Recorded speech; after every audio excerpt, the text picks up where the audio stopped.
Oh.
Okay.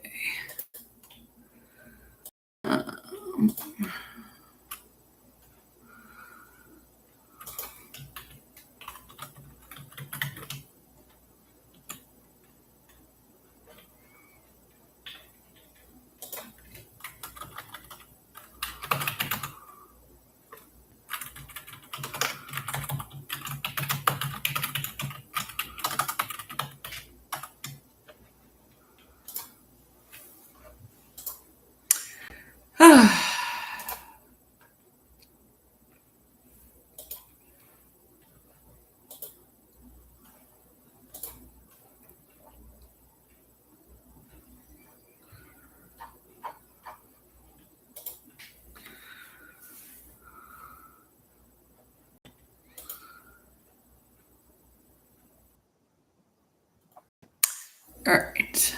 So there's that. All right. Well, happy Friday, Night Rhodes, to everybody that celebrates. Again, I'm wearing my Joe Hendry shirt today as kind of a mix it up kind of thing.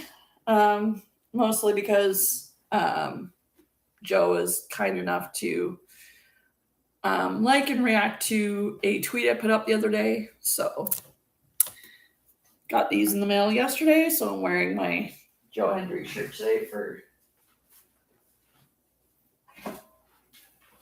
Friday Night Rhodes.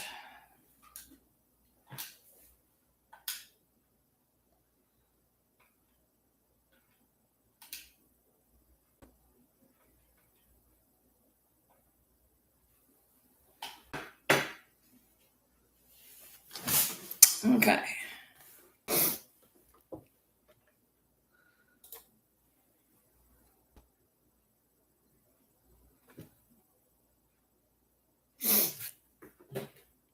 So this is also a special birthday edition of my Friday Night Rhodes live stream. So welcome everybody.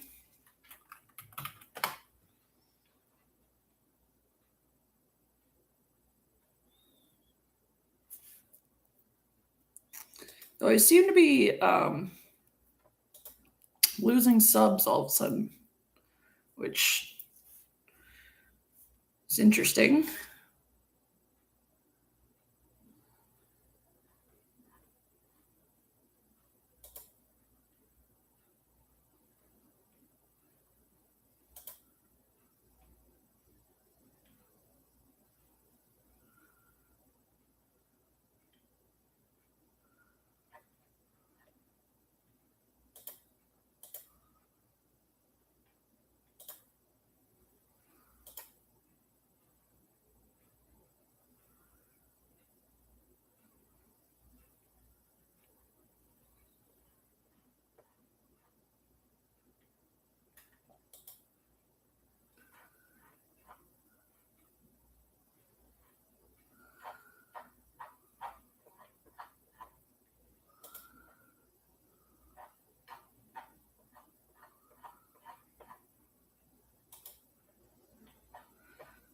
I mean, I'm not too concerned, but just was interesting that I've lost subs over the past couple days, which is probably, might be just YouTube getting rid of bot subscribers, which tends to happen to everybody. But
and we're not going super early today. We're not going live super early today because wasn't until 7:15 that I realized, oh, I need to set my Chromebook up and go live. So here I am.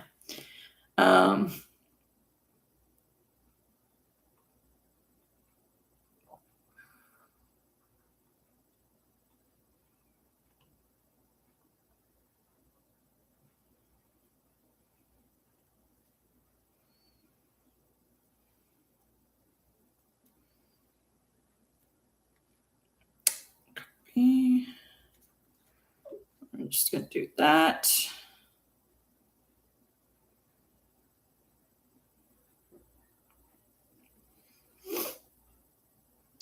Carolee.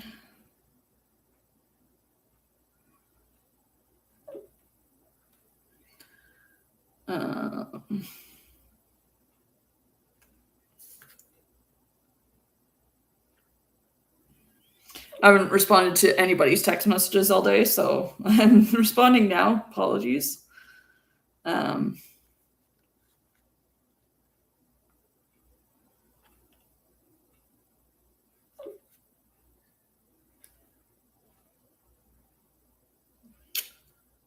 Okay.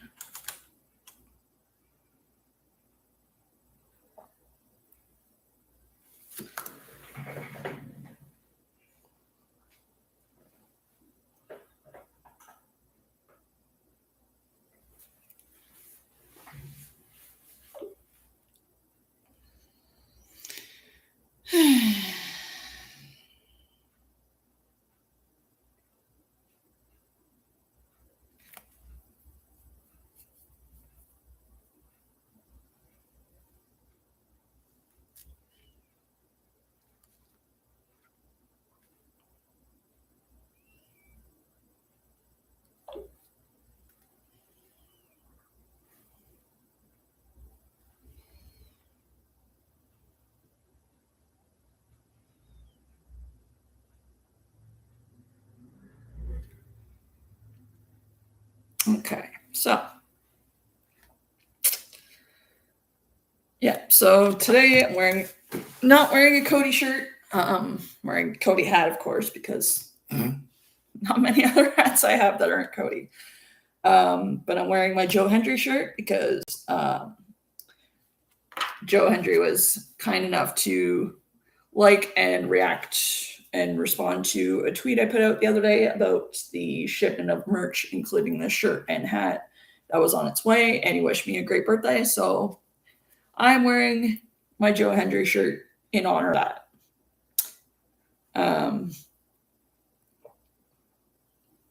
He's on Raw, so it's probably not going to do much in terms of, prompting him to be on SmackDown, but it is what it is. And I still believe in Joe Hendry. So, anyways, I am going to go get some foods into me because showtime will be soon. But I did just eat not long ago, so I might just go grab a mule.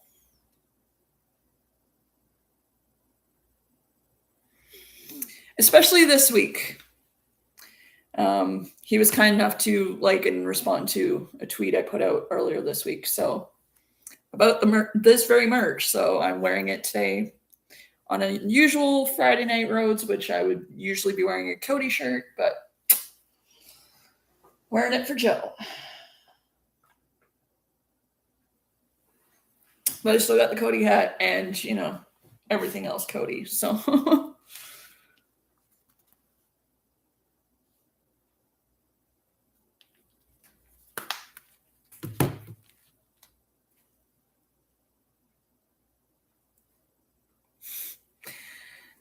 he's said that a few times over the years. But I also saw the entire episode, so I know exactly what the context was for that.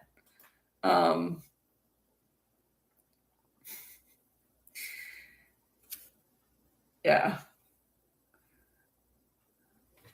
All right, meal time.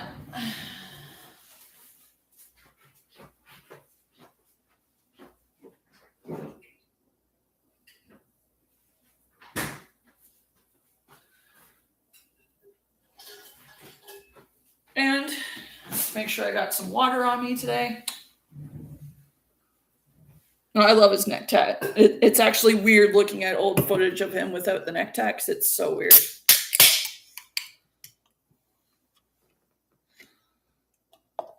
And then he goes and drops a brand new merch collection today, which looks so good. And my wallet already sees me coming in 2 weeks. Because, of course, I'm going to buy most of it. But until then, it's not like I don't have 2 windbreakers, 2 jackets, 19 t-shirts.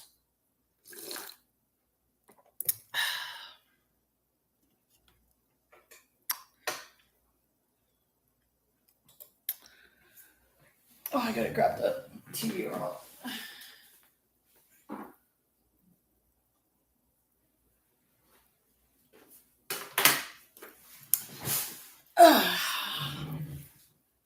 And I already put it up on Twitter that I want to see Danhausen, R-Truth, Johnny Gargano, my birthday twin.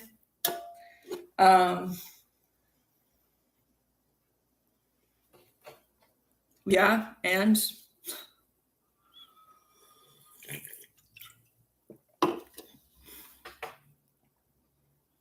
you're gonna come troll me on my birthday? Okay. I guess that's part of the shenanigans.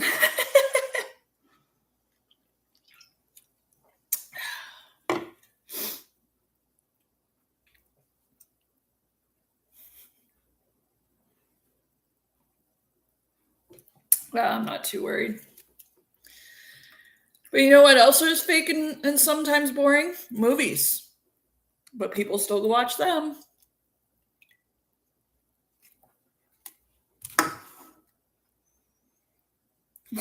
Like, I've been a fan of wrestling for 35 years. Trust me, I've heard it all.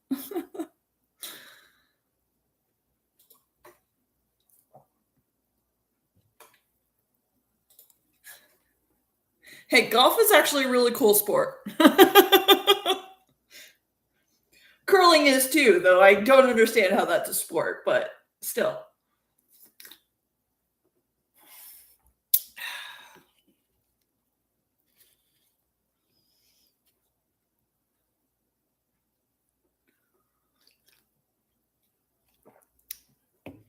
But thanks for coming to my stream, anyways, and engaging with it because, okay.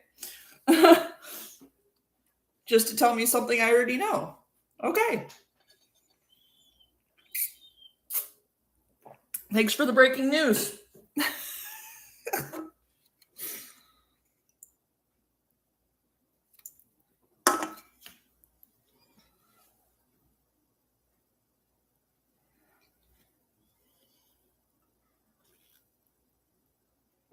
And besides, Joe Hendry shirt matches the cup. Well, the color at least.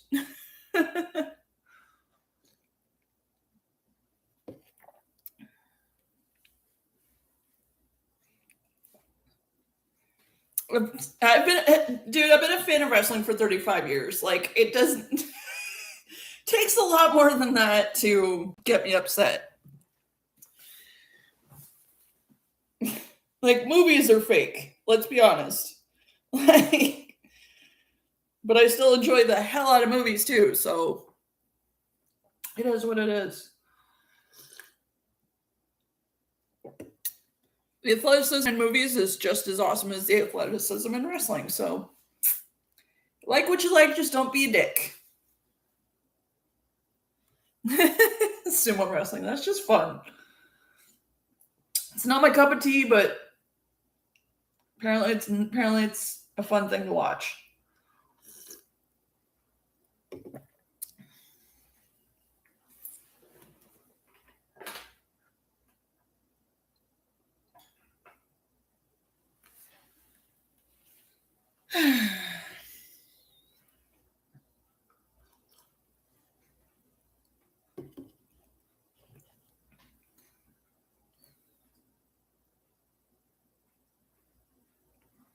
Yeah, it is just predetermined. Those chair shots are 100% real. Yeah, you do got to be in shape because even hitting the ropes, like I've hit the ropes once when I went to a house show. We had an in-ring like photo op, so I was like, I would, just once I want to run the ropes. Yeah, no, like I'm good because the ropes they use now are just brutal. I could just see how calloused I would get.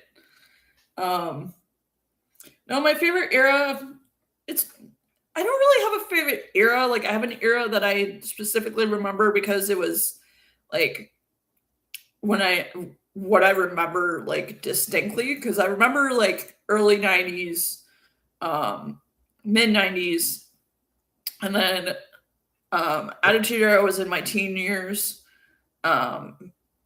Ruthless Aggression Era was my late teens, early 20 years. And then the present era, of course. So, yeah, I couldn't take a back bump if I tried because I already have like a cute scoliosis in my back. So, yeah, no.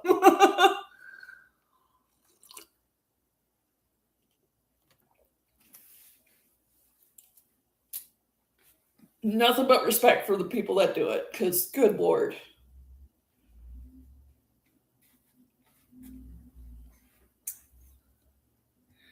But I put a tweet up and I put a list of 10 people I want to see on SmackDown tonight. And from the promo cards that WWE has posted, I'm probably going to see a good portion of them. Johnny Gargano, my birthday twin, literally born on the same day as me. He turns 39 today, just like I do. Randy, Cody, of course. Danhausen. Yeah, I want some Danhausen shenanigans for my birthday. Like, come on. And R-Truth, because it's R-Truth. Sammy, Chelsea, Kevin. I put a bunch of Canadians in there just because. But, yeah, it's kind of a shame, but I don't really call it a fumble. I just call it like they had hopes for, and then it just kind of fizzled out. It happens. I don't really sit here and critique it too much. I'm one of those people that just likes to have fun with it. Like, I'm not going to sit here and talk about like what I'm not going to dream book or like hypothetically book anything. Because there's enough channels out there that sit there and critique everything about wrestling. I sit here and have fun with it. Like,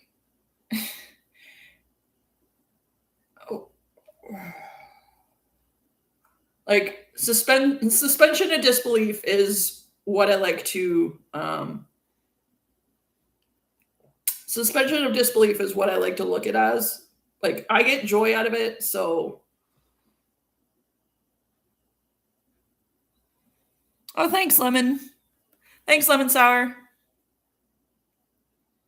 Yeah, thanks for the birthday wishes, guys. It's been a wonderful day so far. It took me until like a week and a half ago to realize that my birthday fell on a Friday. Because I've been counting down to WWE Live in London on August 20th, which is 6 days after my birthday. So a week and a half ago, I finally went, wait, 6 days after my birthday. So counted 6 days back from next Thursday. And I'm like, oh, my birthday falls on a Friday. Hooray!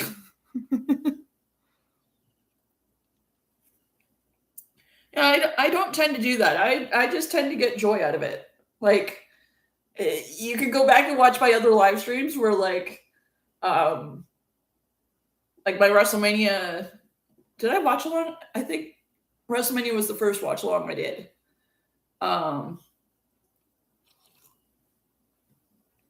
First PLE one I did because I did Raw and SmackDown back then. Oh God, those PLE weeks were long. But no, I just get joy out of it.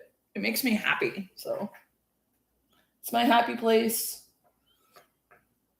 Like, I had somebody that's not even a wrestling fan like comment on one of my videos saying, I'm not a wrestling fan, but I love the fact that you get such joy out of it. So yeah, there's enough channels that like critique it. Like, I'm not one of those. Like, I'll express that like I don't like this, doesn't make sense to me, or like this, that, or the other, or I don't like a result or whatever, but I'm not gonna sit here and like armchair analyze it.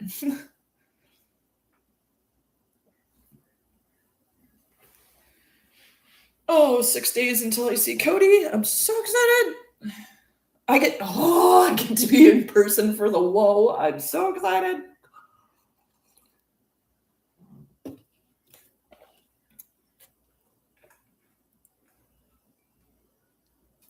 Yeah, me and Johnny Gargano both turned 39 today, so he's literally my birthday twin. And he liked the tweet I put out wishing him a happy birthday earlier today, so that was cool.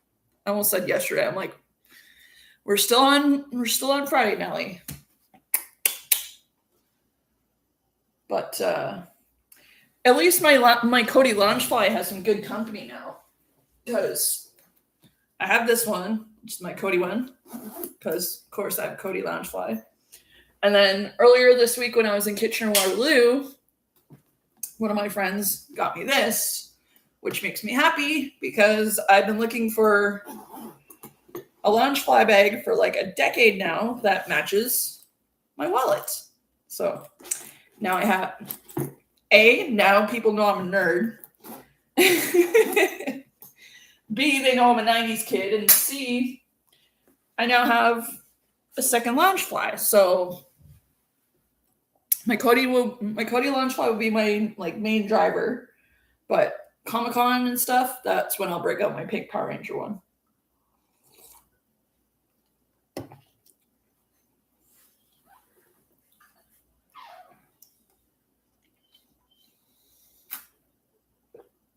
I can empty my entire Brita into this.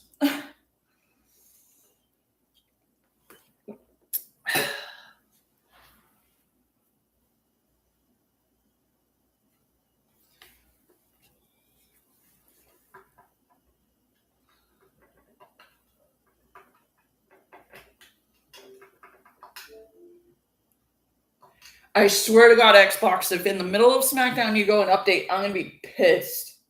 But I also have Netflix on my Chromebook, so I'll just watch it there if need be. I'm just relaunching Netflix because sometimes it tends to need it in order to recognize, oh, there's some live right now.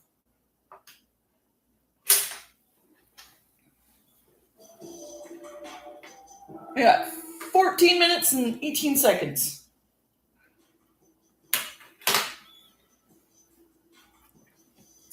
But yeah, I'm one of those people that I just enjoy. I enjoy it for what it is. Like, it's entertainment.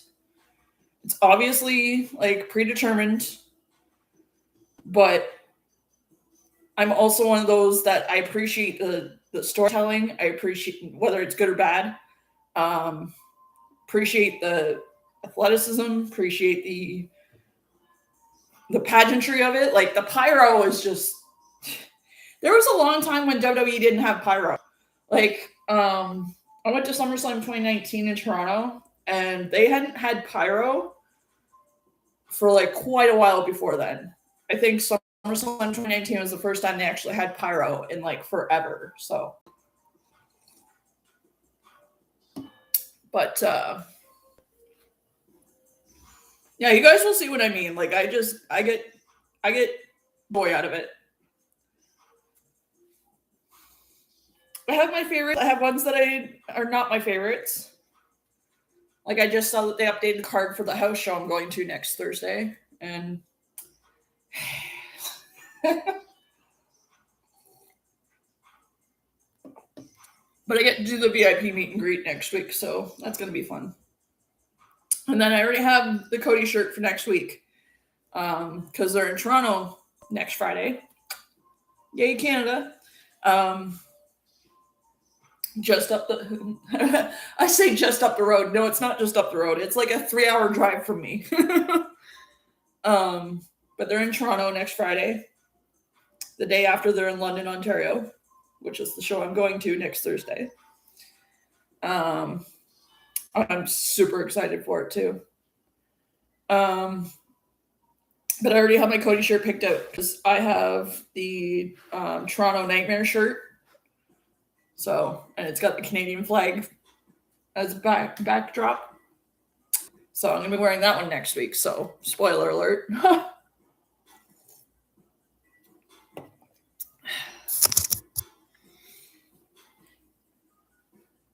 Yeah, you can see my Cody shirt, my Cody hat collection.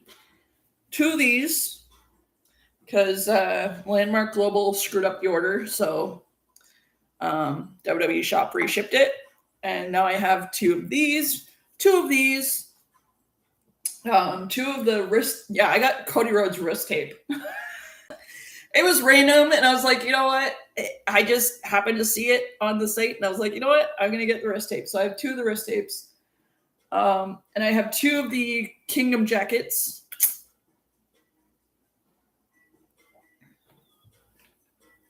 So, yeah. And I literally went to the liquor store today, grab more of these. So we are well equipped for SmackDown tonight.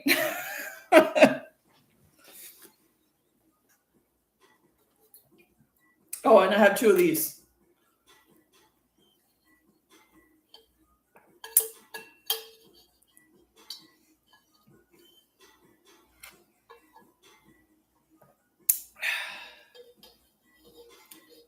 And just a heads up, my stream does cut out because I live in a small town and the internet's not the greatest at times. So just a heads up.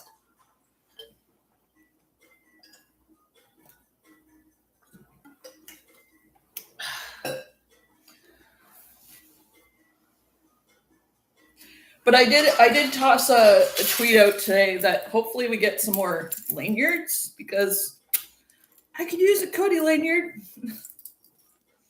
Because, I don't have enough Cody stuff on my keychain.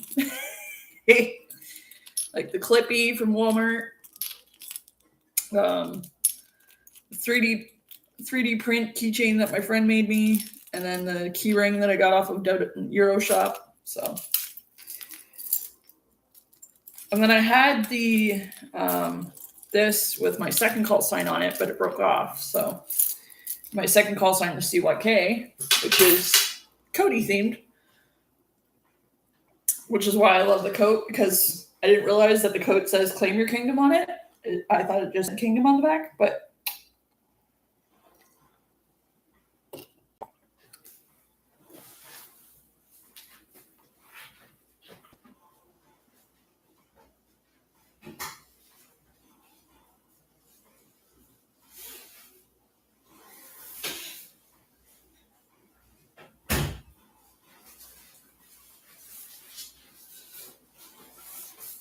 Yeah, I have 2 of these because duplicate shipments. And WWE Shop is being awesome and not making me return the duplicate ones because it wasn't my screw up. But, yo. And I'm probably going to wear this one to London next week because I'm bringing my commemorative white strap IC title with me. So, just makes sense to wear the white one.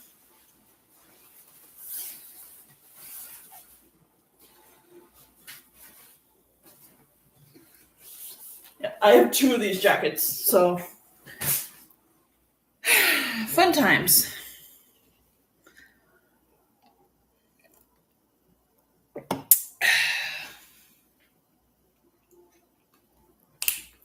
Apparently we're getting some Cody and Randy follow-up tonight, which is going to be sick. We're finally getting what we should have got for WrestleMania 42, but it is what it is. Street Fighter comes out in October. I'm very excited. I wonder if they're going to show Street Fighter commercials. They did during SummerSlam. I did a watch along of SummerSlam, and you'll see the joy that his Guile-themed entrance and gear brought me. I mean, it just brings me so much joy. Like,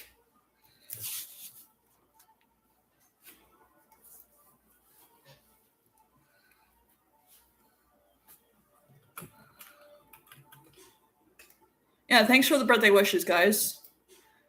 I literally haven't texted back half the people that texted me happy birthday yet today. Yo, what?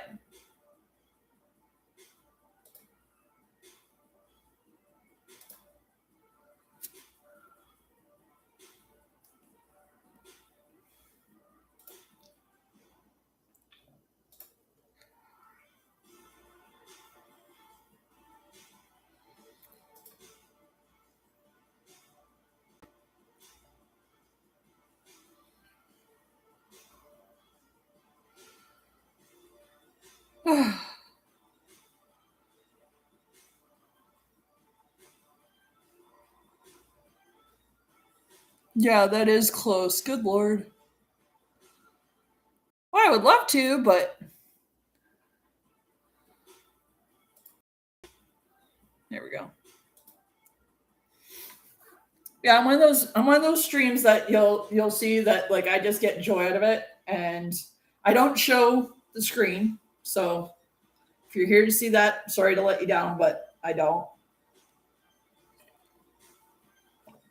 I try and have the volume at a level that it's not overwhelming, but you can kind of hear it at the same time. So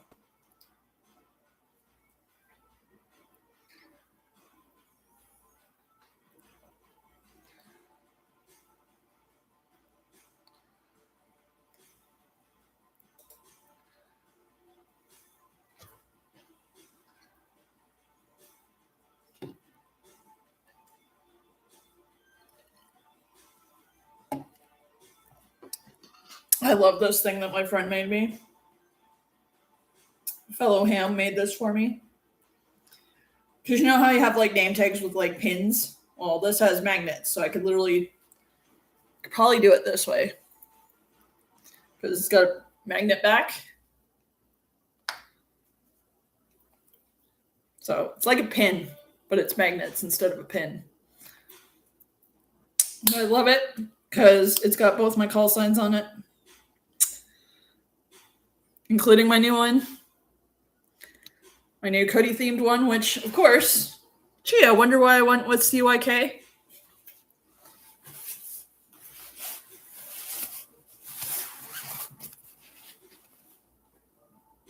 That's why I went with CYK. That's exactly why I went with CYK. I love the fact that it has a hood on it, too. Even though it's white, I would have preferred if it was like blue to match the rest of the coat, but it is what it is.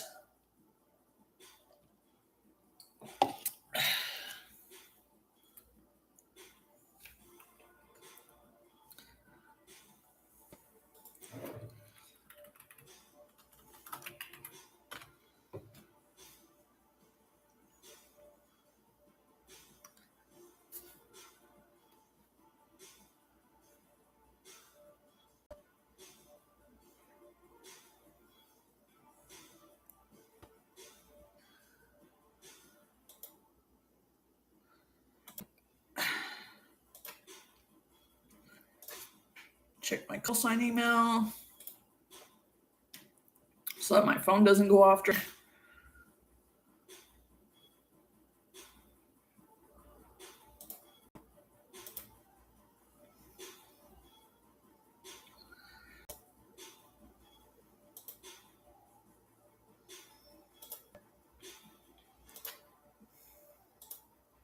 There we go. Yep, sitting at 2 minutes, 55 seconds over here, so I might have to go already grab another one.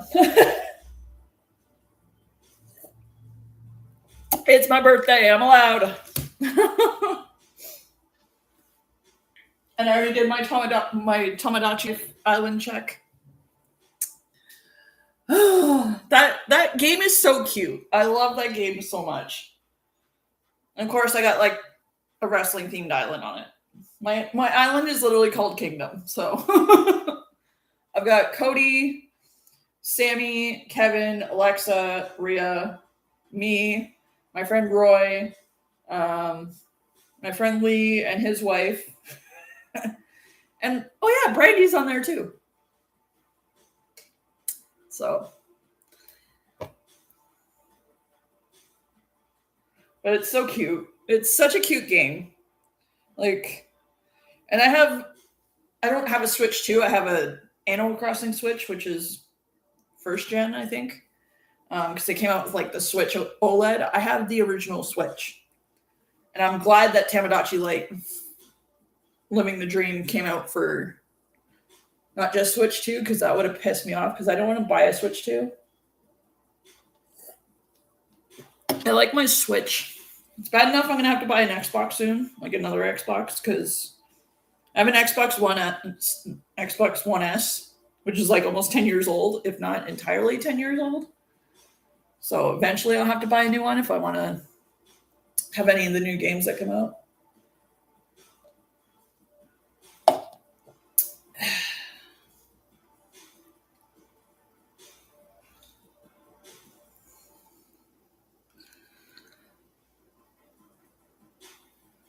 We got some minute. Yep, I'm going to need another one. I'll be back.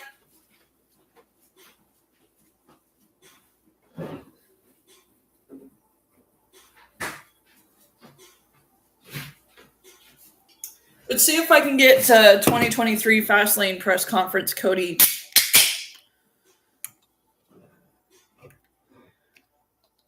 teed up.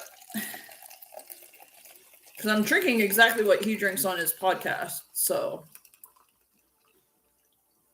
just not an American one. He drinks American meals. Pretty much the exact same recipe, but using Canadian. And I can see why he drinks a lot of them so easily, because, well, it's basically like ginger beer, which is basically ginger ale, vodka, lime. You mostly taste the ginger, because that ginger beer, it hits. All right, here we go.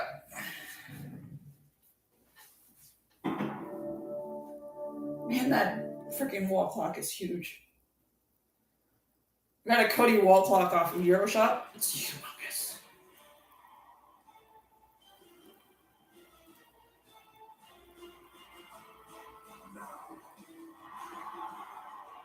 And I'm telling you, if Cody comes out, I'm cranking Kingdom. Downstate, you can claim this all you want. Pretty sure I put all rights to the respective owners in the descriptions. No copyright infringement intended, but I'm going to crank it.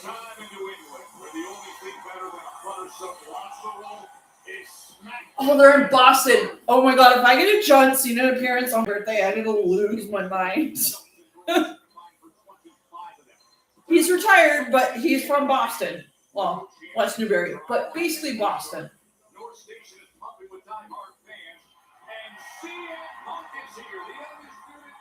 Dude, he is jacked for 46. Good lord.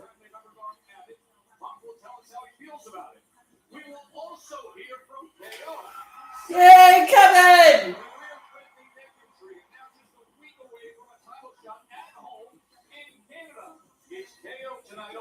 Oh yeah, he's doing that next week. Oh. Mello! Mello, please beat him. Please. He still missed the fluffy US title. Oh, it cracks me up. The Women's United States Champion, Tiffany Stratton is in the 617. SummerSlam, the night the chance to come Tiffany two belts. Tonight, the challenge comes from Casey Jane. Fatal influences here in Boston. Women's U.S. title is in their sights. What a night for Smackdown. Okay, they didn't show Cody, so I have a feeling we're starting with Cody. Ladies and gentlemen, please welcome the General Manager of Smackdown, Nick Aldis. Okay. Who had a fantastic match at SummerSlam.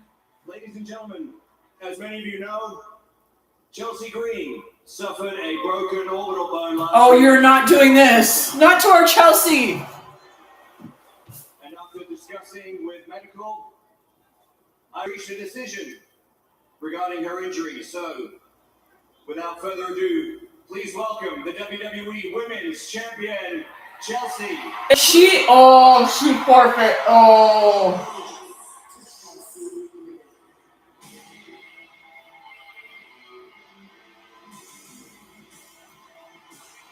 If she relinquishes, I'm gonna cry. I will legitimately cry. She just freaking won it.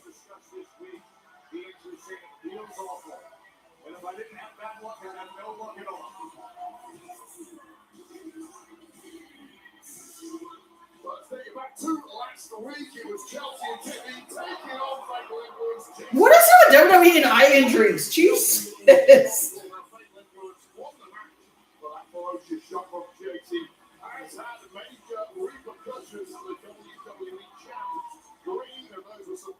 Words from RTM.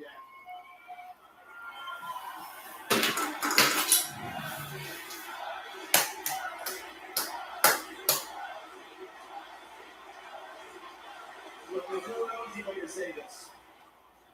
I know how hard you've worked.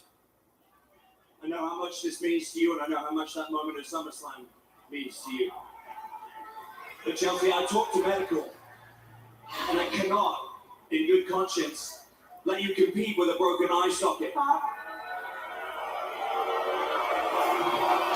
No. Don't say it, please. Look, it's already healing. I'll do whatever it takes. Nick, please don't say what I think you're gonna say. Look, I hate this part of my job, okay? But it is my job.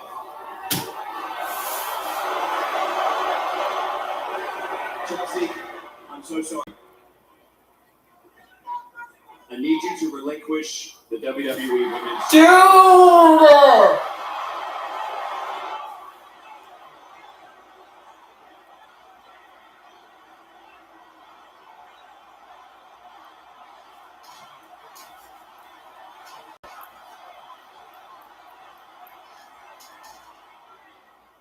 I knew it was too good to be true. I knew when I climbed that ladder and I took that title down, I was just waiting for the other shoe to drop. Because every single time that something good and magical happens to me in this business, it's followed by something devastating. And that's just my story, isn't it? That's just Chelsea Green, the comic relief, the perfect opponent for the rest of the girls. Never the champion. Never the QB1.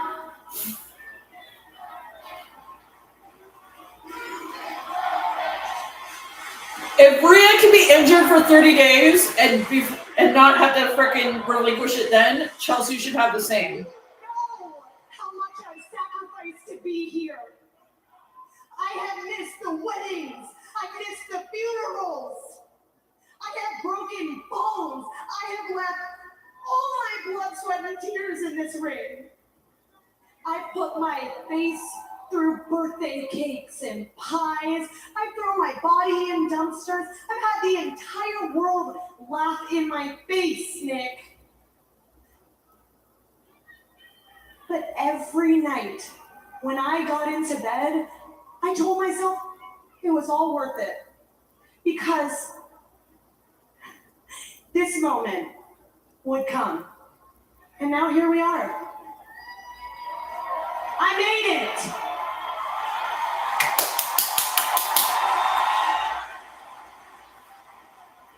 You should understand that, especially after SummerSlam. Come on, don't do this to me. That's not the same thing. It is exactly the same thing! Oh, is she going hot mess on us? You went out there and the entire world applauded you with your wife and your son in this ring. And then I went out there, and together we proved that it doesn't matter what they think about us. What matters is what we think about us. Fucking right. You were a champion. Your wife was a champion. Nikki! Until someone takes this off of me, this is mine.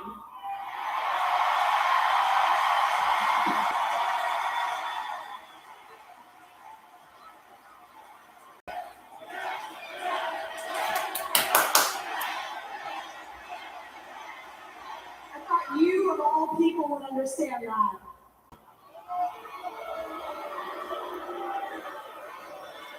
Dude.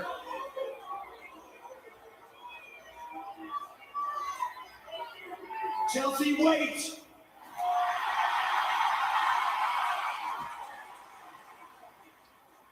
Fuck medical. Here you go. I think I'm doing the right thing.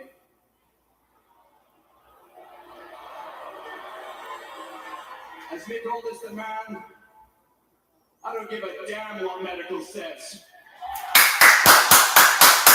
Fuck medical. Let's go.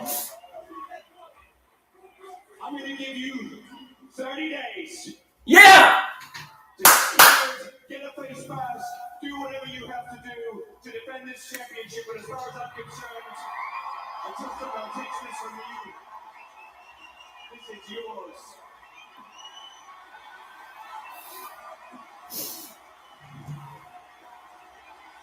Thank you, Nick Aldis. Oh.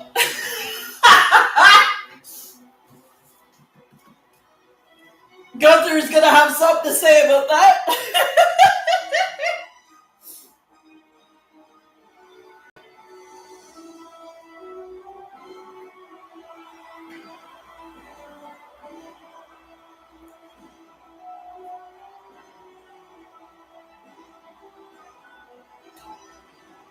Is this Darius Rucker jacket?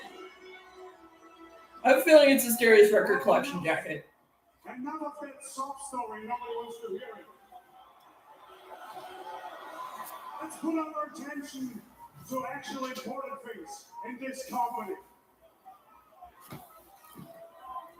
Gunther, you're already in the triple threat next Thursday. Chill out. You know, Nick?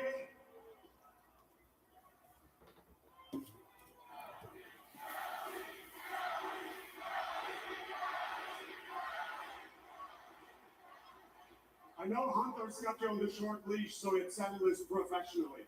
But you answer to me now. Why did you pull that stunt on me at SummerSlam? Look, this is not the time or the place. You want to discuss that? We can discuss it in my office, like men. But right now, I'm dealing with a women's champion.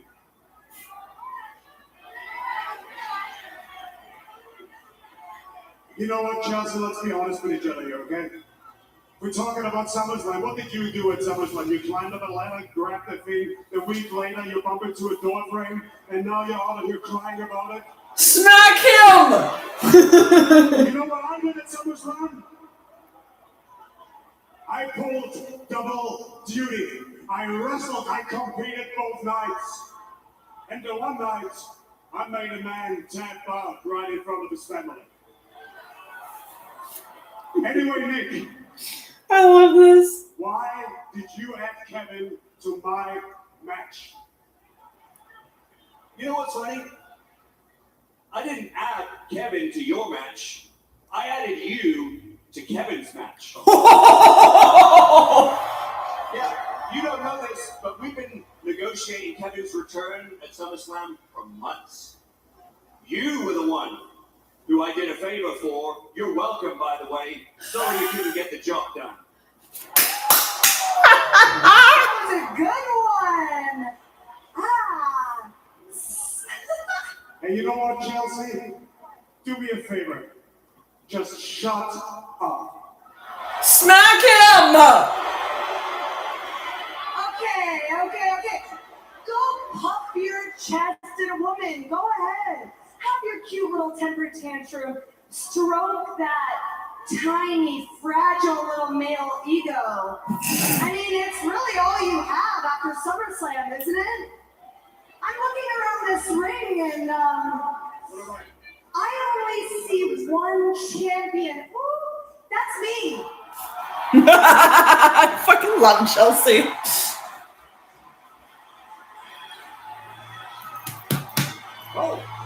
Matt Cardona. Yep.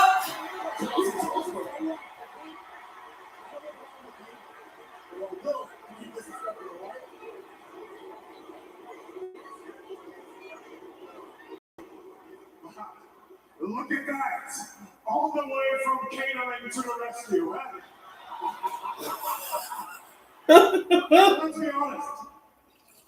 What are you gonna do to me anyway? There's nothing you can do to me. I could call your girl every slur in the world right in front of you, and there's nothing you can do to me. All this. This is where you step in, my friend.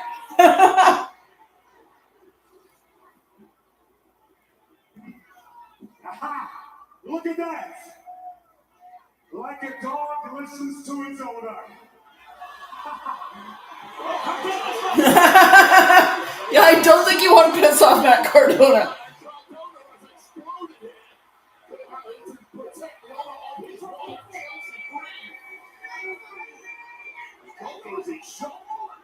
And now we're separating them. Do something about it. Why are we fighting? Oh, that was fun. That was a fun opening segment.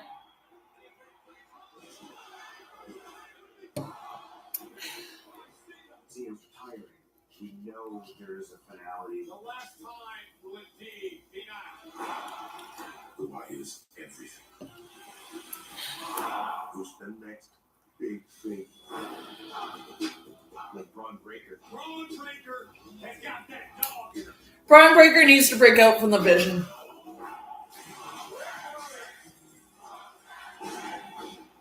Like him and Logan, Logan Paul are like champs right now. Who's next? That's the one. Literally the last thing you want for your dancing partner in the ring is to get hurt. Oh, I'm okay. You hear that all the time in the ring. Just give me a second. No one walks away and skates. And if I get dinged up in the middle of the match and quit, what's it say about me? Breaker lands on the back of his neck. I'll run through a wall for this people. Real things happen. It might not seem like a big deal, but everything's just so much better when she's there. What we do is vital. I loved season 3. Season 3 was so good. I'm one of those people that actually likes it because I can appreciate it for what it is. Like I said, I know the work that I had to put in. it's not giving away any secrets. It's consumed for 23 years. I still think they need to do more than 5 episodes per season, but There's nothing that I want to do. The future is now. This is a moment they're going to replay for years. Watch the next one. I love John Cena so much. The new Cody one! Yay! That's the new one.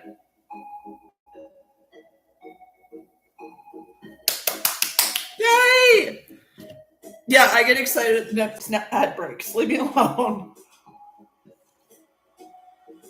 Oh, they gave Jacob a new one too. Nice.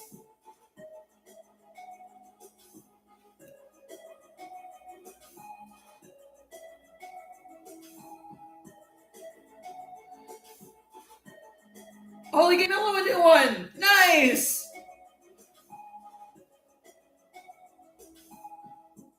Also, birthday shout out Kofi Kingston. Happy 45th.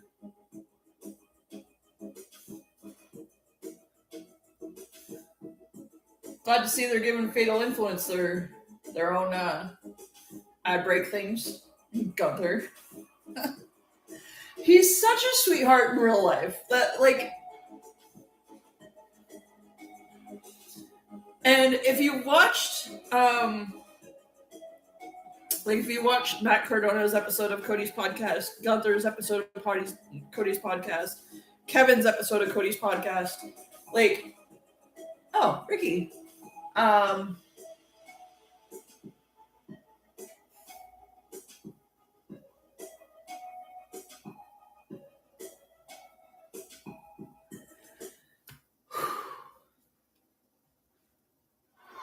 Moments ago, General Manager Nick Aldis made this match official. All of a sudden, Matt Cardona against Gunther. Cardona was defending his wife's honor. Gunther disrespected Chelsea. So we're getting Cardona versus Gunther. Okay. What you're talking about, Gunther blocked them and Cardona attacked. And that's a Chelsea appearance. That's one check mark off my tweet earlier.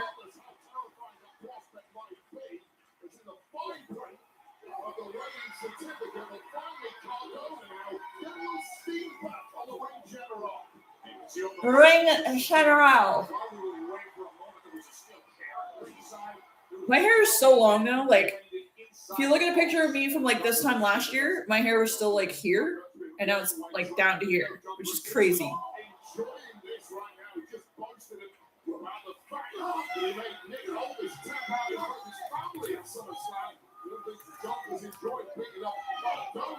In front of his wife at ringside, the WWE champ, but Gargano now. Opportunity to get back on top, and Gunther's reeling here. He sends him out to the outside. Oh, look at all the Balor Club guys ringside. Nice. Love that for him. Echoing across Boston. All out to the barrier of Timekeeper. It's a big ask of anyone to step to the ring general like this, even more so when he's in this kind of powerbomb right across a reinforced announce desk. Oh God, there was a nice big snap on the ground. Oh, and on the edge of the apron as well. The body of Matt Cardona just took one hell of a beating, and there is simply no let up at all from Gunther. Chelsea Green is to get way back here. Gunther is just out of control. I love Chelsea so much. Turn on the face of Chelsea Green. You can see Matt Cardona writhing in pain. Count is climbing now, Joe, and I'm certainly hoping Matt Cardona just stays down here. Chelsea Green gets up. I argue the opposite would be beneficial for Matt Cardona, but straight into the lion's den. He beats the count and then is driven down the lariat again. Now just blocking the WWE champ, Chelsea Green. Chelsea Green received the news that she can hold on to her title. That's 30 days to get medically cleared and defend. That was the moment. I love Chelsea. We're celebrating that great news for Chelsea Green when Gunther interrupted and then disrespected Matt Cardona and Chelsea Green. It was a high landing on that Saito suplex for Matt Cardona neck first. And Chelsea Green, the color draining out of her face as her husband Cardona is getting brutalized by Gunther. Well, Chelsea's up on the apron. Chelsea needs to be careful. Fucking smack him! That was brilliant! Behind the ref's back. Rough Rider! Let's go! Two and change. Oh, just a millisecond away from a shot victory after that low blow. Uh-oh. Again, but, oh, man. Oh. Yet another power bomb. And now Gunther just as relentless with his offensive assault. But this barbaric as it comes and now, And Joe. here in this town. Yep.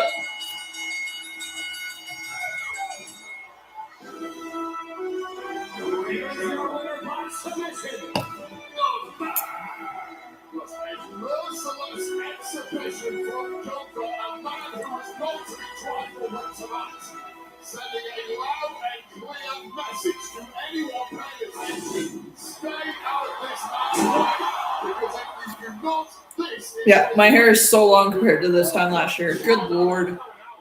The bravery knew no bounds, but right now, Gunther just looks like an unstoppable force and multiple powerbombs followed up by a Boston crowd at the inevitable tap-out by Gargano. You can see the concern with producers.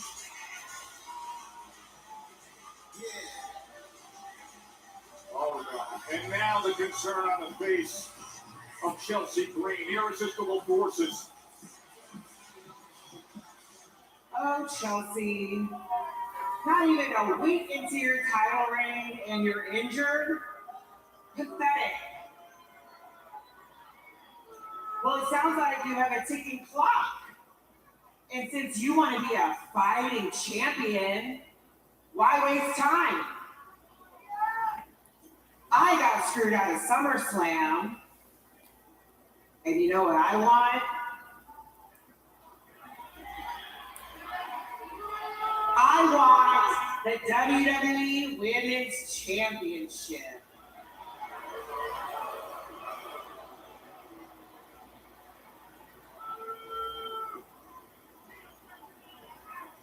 And Chelsea, if you don't give me what I want, well, let's just say I have a history of breaking faces around here. And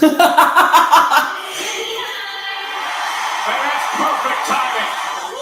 Well, Tippy's coming to defend her honor. Chelsea Green now the irresistible forces attack these two last week. Chelsea cannot fight right now. Not medically cleared, and thankfully for her, Tiffany Stratton, U.S. champion, to save the day. Went up. Or not. But 2-on-1 with Lash Legend and Nia Jax. I mean, this is inevitable. 2-on-1 against these two. But let's not forget, Tiffany Stratton has a U.S. title defense later tonight. Oh, a leg drop. Stacey J. But she's doing the right thing, trying to come to the aid of her dear friend. Remember, Chelsea doesn't do anything. She's not medically cleared. She just heard the news about having 30 days. She has to watch that. Well, and as bad as that is, my concern right now has to be for Tiffany Stratton, who, like I say, is competing later tonight. Championship on the line with J.C. Jane, and she looks so 100% right now. Incredible start to Smackdown here in Boston. Let's get to a major development, a new arrival. I love the KFC logos on both. And Jay, someone were trying to Alexa Bliss, and then a very unique someone else way. So last week, Charlotte Flair taking on Jade Cargill, who's got a well to Mitchell and Pete Van arrived to run some interference on behalf of Cargill. Well, they arrived, and shortly after, followed by the return of Alexa Bliss.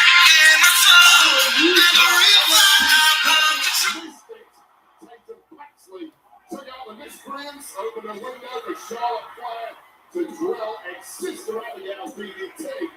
And it was the Queen and her friends who picked up the win as the celebrations began.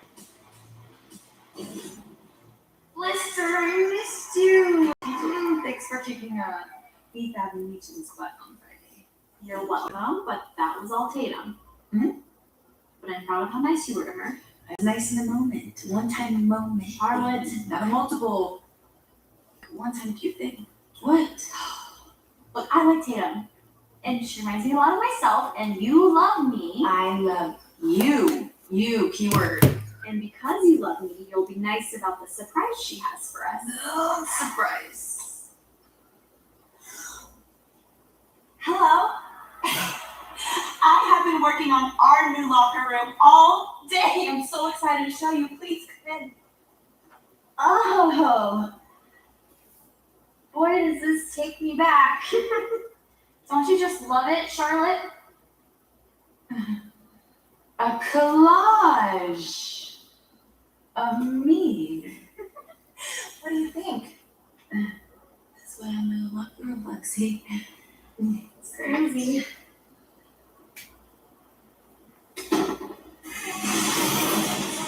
Still to come.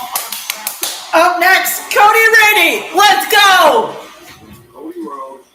Candy for my birthday. Let's go.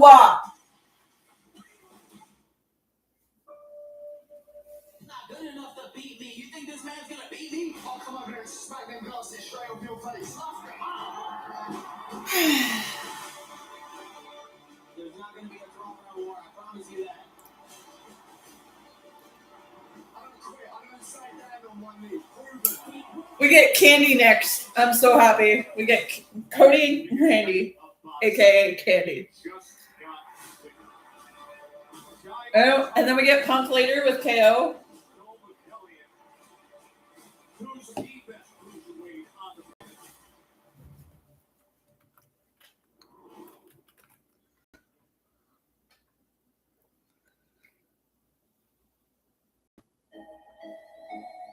Now they're back to using the generic one. Really?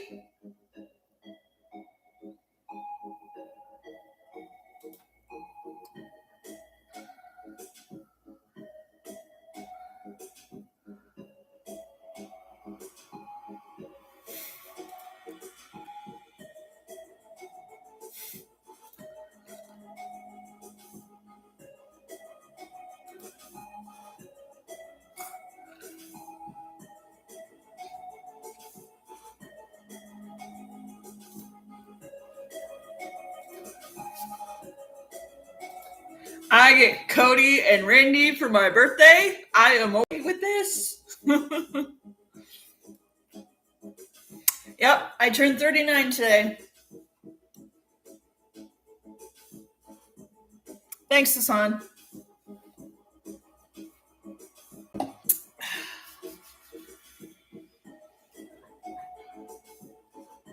Yep, it's my birthday today. It's Johnny Gargano's birthday today. He's literally my birthday twin. It's Kofi Kingston's birthday today, though his name's going to be changing soon now that they're not WWE. I also share a birthday with fellow YouTuber Ray William Johnson, Mila Kunis, Tim Tebow, Steve Martin, Canadian comedy legend.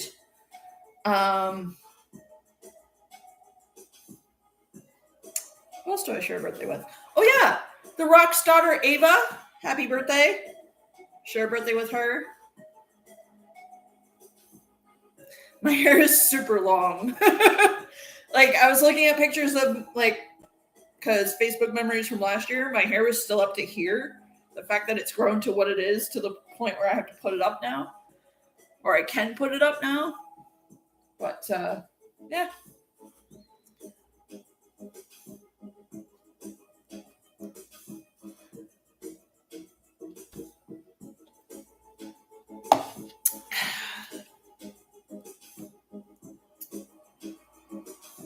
Netflix, can you stop using the generic freaking ad break nonsense? Like, use the SmackDown one for SmackDown and use the Raw one for Raw.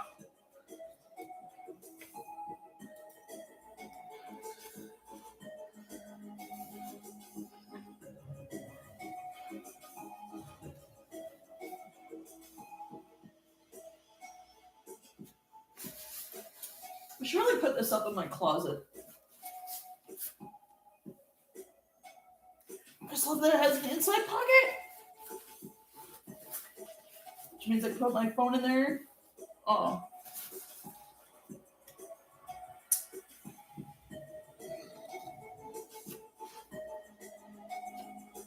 Hopefully your week's going well, Hassan.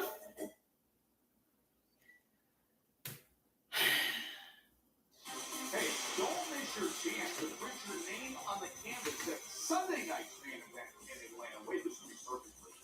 Versus your personalized history from prime time in the ATL. Now, as for two big names who are masters on that canvas, the story of Cody Rhodes and Randy Orton from a week ago.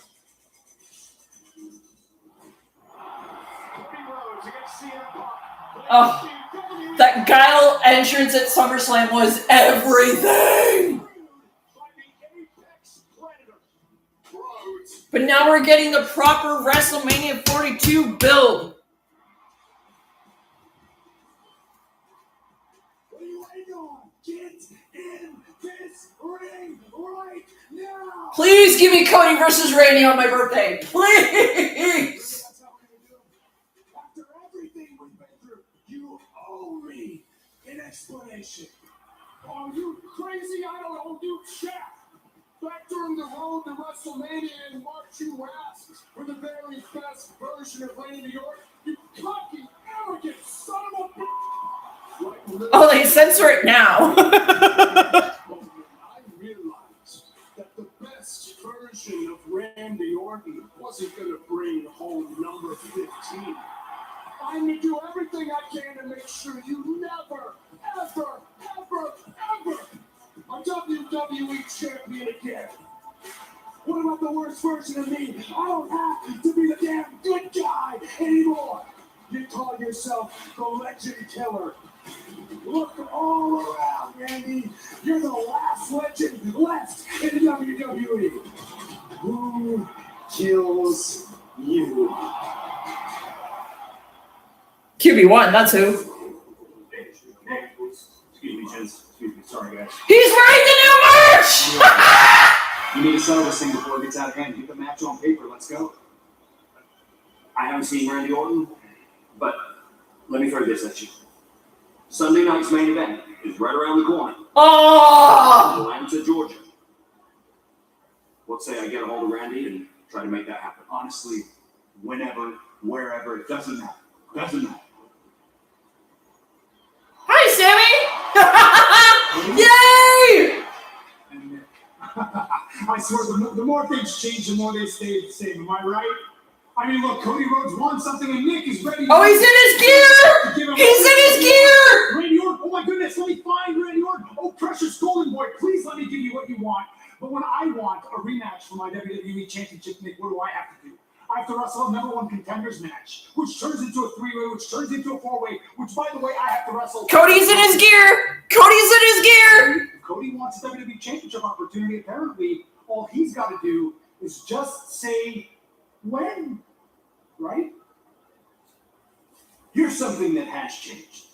You used to be able to come up and do this. I'd allow it. You'd come up, you'd filibuster, and you'd talk, and you'd talk, and you'd talk. And maybe it was because of our previous friendship. Maybe it's because I thought I owed you something. I don't owe anybody a damn thing, especially you. So enough, Sami Zayn. Enough! Shout this. If you want to do something about it, let's do something about it. Yes! Sammy versus Cody on my birthday! Let's go! You just remind me something, okay? The last time we were in the ring together, I did something that nobody else around here has been able to do. Not Drew McIntyre, not CM Punk, not Roman Reigns, not Brock Lesnar.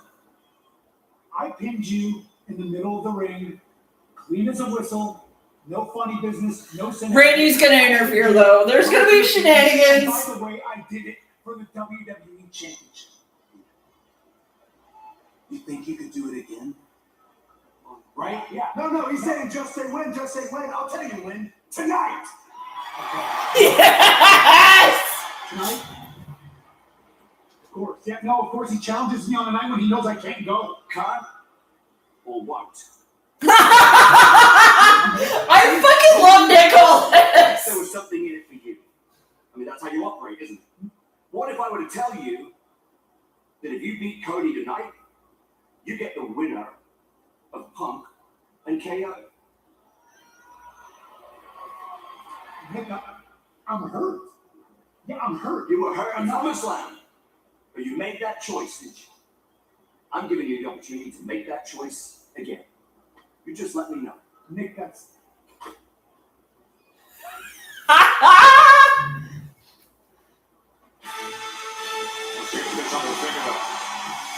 So we're not getting candy, but we're getting Cody and Sammy. Alright.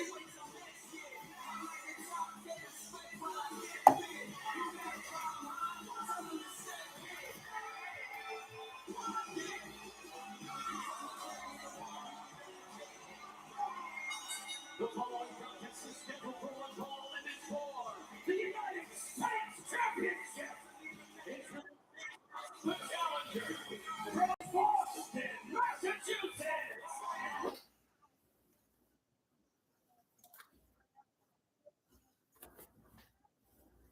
Aw, Quill!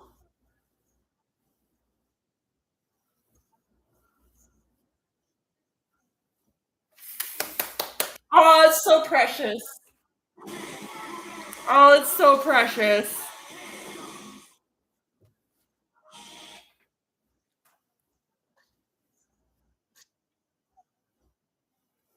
That's so precious. Oh my goodness. That's so precious. You want a moment? This is always a moment. It's Sunday night's main event. Atlanta, Labor Day weekend, Sunday, September 6th. Tickets on sale now.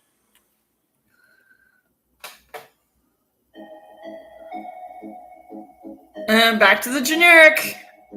Why not just use the Smackdown one, Netflix? Come on.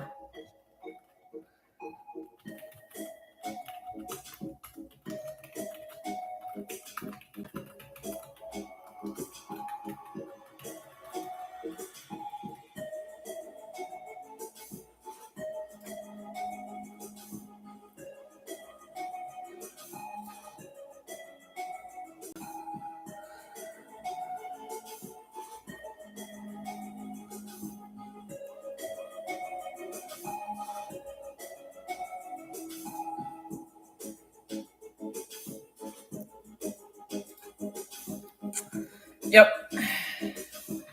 I'll take Cody versus Sammy on my birthday. Let's go.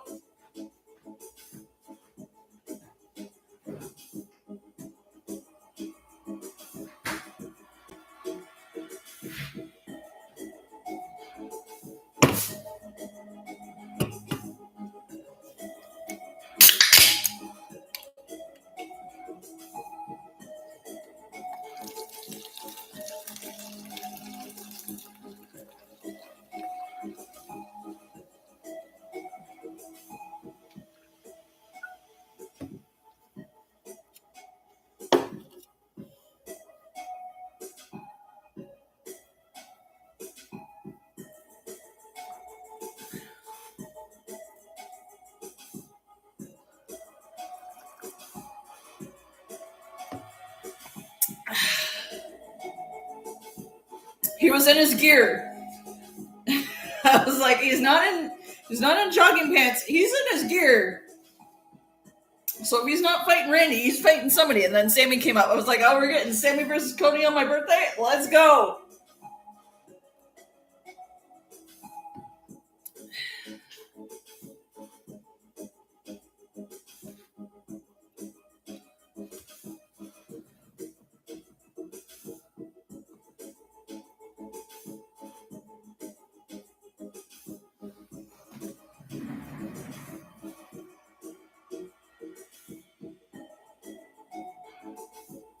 Oh, see, Netflix is screwing up their freaking ad break thing again. Ad break timer's a little, oh, there we go.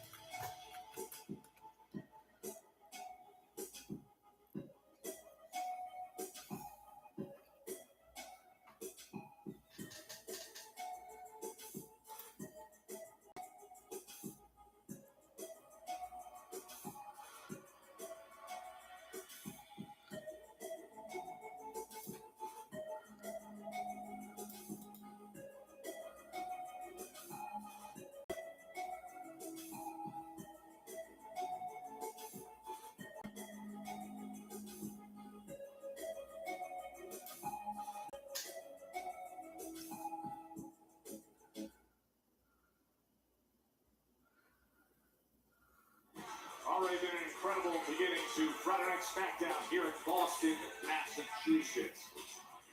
Well, the best BTS access you'll ever see. WWE Unreal takes viewers inside WWE's biggest season yet.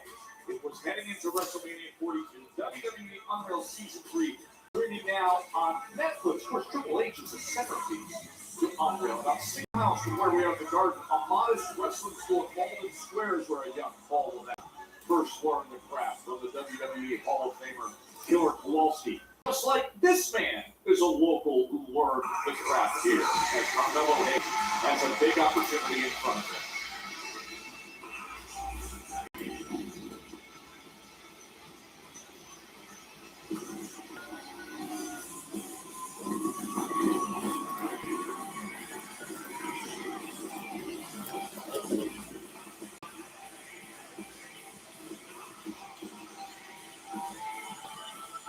And it is a opponent from Kansas City, weighing in at 285 pounds.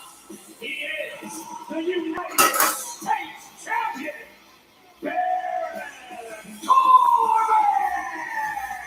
Second straight week that Corbin arrives on motorcycle, and he has been full throttle since his return to WWE in July.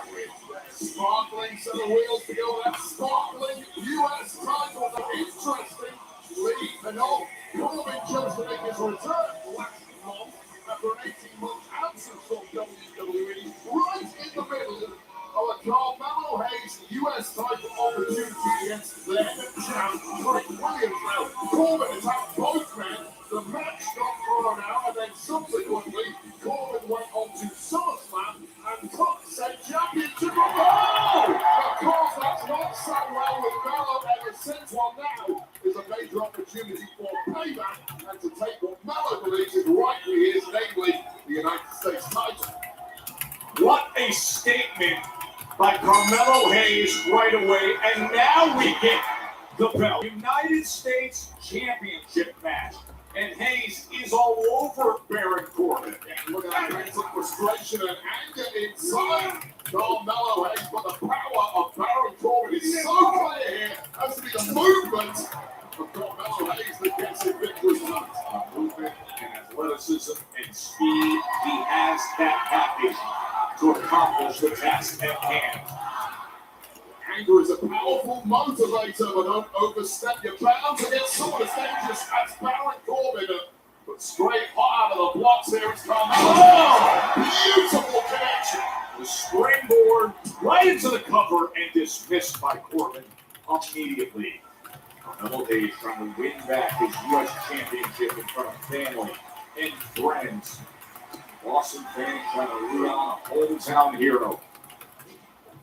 Wipe out months of frustration since losing that championship way back prior to WrestleMania, finally getting a clean-cut opportunity to get back what he believes is rightfully his. Oh boy, Corbin meets him. Melo able to escape. Nimble, light, and simply outmaneuvering the champ right now. Also championship with Sami Zayn back on March 27th. That was a 90-day reign, and now Melo is finding his rhythm. No luck, springboard leg. Please give it to Melo. Absolute beauty in the forehead. But Baron Corbin drilled into the mat on that one. Look over Corbin, he goes to the outside of the ring. The pace of this match heavily favoring Hayes right now. Oh, he's looking for first 48. But Corbin's power getting the best of him. I mean, from that 6'8" frame is well weighed. Suddenly, it looks like a physical mismatch, and when Corbin has the upper hand, he usually does not rely. Just smashing him into that barrier at full speed. I'll give Corbin some credit here. He's taken so much punishment from the early goings here from Melo, but he looks completely refreshed. Carmelo Hayes is certainly in big trouble in his own town. Oh, and he just chucks him into timekeeper. Completely dismisses Carmelo Hayes.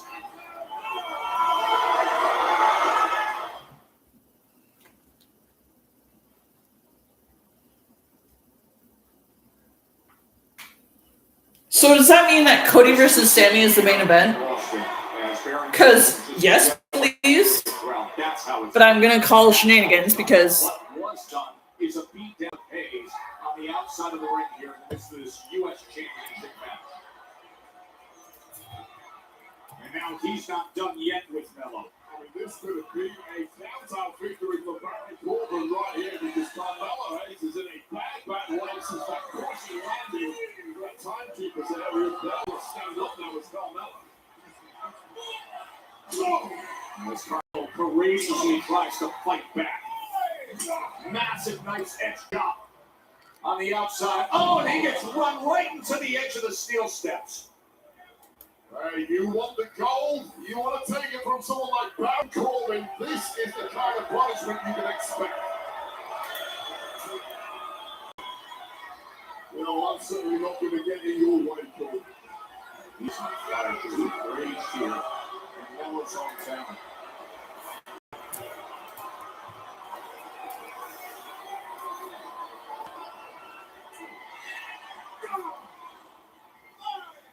Carmelo Hayes desperately trying to get any form of offense, just bounced off Corbin, and Corbin with one shot, dropping in once again.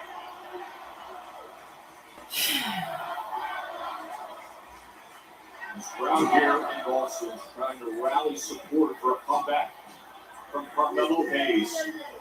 Came out here in front of this Garden crowd in the green, white, and gold, talking about Brady and the Celtics. Trying to rally everything he can here in the 617. We may be at the point in the match where Carmelo Hayes needs a bit more than rallying from this audience to get himself back into this. I'm not sure if his legs are cooperating with his brain at this point. The back's on pillars of posts, and it looks like Corbin's going to give him no breathing room whatsoever. Body shot and another. Sinking those punches right into his gut. And then all it takes is one big elbow into the cover to retain. That is simply annoying to Baron Corbin. The temerity of Carmelo Hayes to dare kicking out after the count of one. I feel like might just ratchet up the dial even further when it comes to the anger of Baron Corbin. Pretty sure I gave him his own ringtone. If I didn't, I'm going to.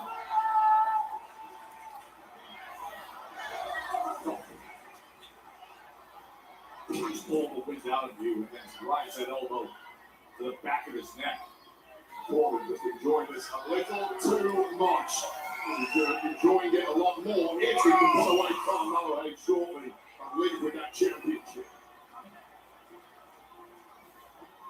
Last week in Philly, Baron Corbin defeated Trick Williams for the second straight time, retaining the U.S. Championship. He declared there wasn't a man in the locker room who could step to him. Carmelo Hayes appeared, attacked, and got this, a U.S. Championship home in Boston. It was like a major David versus Goliath kind of matchup, and right now it is all about Goliath. That man right there, Baron Corbin, the United States champion. Okay, I did change it. All right, we good. He has just manhandling Hayes here in his hometown. Oh, look at Hayes. A little bit of separation and getting out of the way. Like creative offense of Carmelo Hayes. That one move forward that's allowed him a chance to this thing bullseye. Springboard right to the cover. Tried to win the championship that was so special to him. Hayes shaking things off after a sustained beatdown, but now looking at gather control. Frog splash. Mello. Whoa! Shades of Eddie Guerrero right now. Let's take another look at this Carmelo Hayes trophy. Earlier today in this very building in 2004 was Eddie Guerrero and Rey Mysterio throwing down in a main event, inspired him to become the competitor he is today. Well, he needs all of their abilities if he's going to win this one. Black Gold. What's going for first? Oh, I'm getting our shirts shenanigans tonight too. Yay! Big move from Big Baron Corbin. Almost a 360 on the frame of no. Oh, yes! No! Nicely done, Mello. Genius reversal there from Carmelo Hayes, a knee to the jaw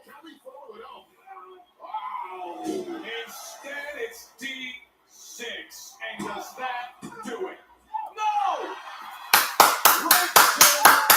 Mello's still in it. Let's go. There's so much durability in this one. The physical mismatch once again coming to the fore just when he had momentum. Knocked right out of him with a deep six. And it's stunning at this point that Mello can kick out there. He's got anything left. If ever there's a place, if ever there's a time he's going to rally, it's going to be here in Boston. First 48, is that enough against Baron Corbin? How about another? Well, Corbin's down. It took two to Come on, Mello. and Mello here can't punish the pen in front of this adoring audience. As he told them earlier, Come on, Mello. the Celtics play, where the famed parking was, he doesn't miss. Corbin sets him all the way down to the floor from up high. Oh, God, that is a long way down, and Mello catching his jaw on the security barrier on the way down. Oh, you can see the damage that's done. You can see the damage. End of days! End of days! It's a great effort by Mello, though. And still, United States champion, Baron Corbin! Well, Corbin once again using some debatable tactics to get the upper hand on this new generation of stars, and that championship is going to be incredibly difficult to pry from the hands of this monster that is Baron Corbin. Oh, here comes Trick. The man he took it from.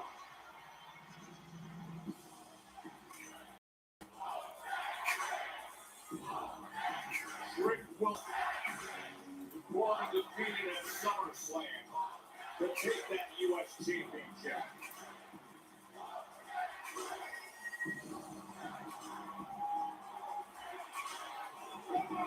Oh, look out! That's Giuliani! The trick stick! It didn't work at SummerSlam. I'll make sure you think it's going to work now. Trickstick just bounced off Corbin. If you're ready for this, Yeah, start running, Yachty. First shot doesn't work. The hell out of here. there's Trick in the ring! Trick shot! Trick shot lands right on the chin! Trick Williams twice cheated out of matches with Baron Corbin losing that title. He has not forgotten. You are 530. You can do that too, Baron. Giuliani a little revenge after getting sent through the table at SummerSlam.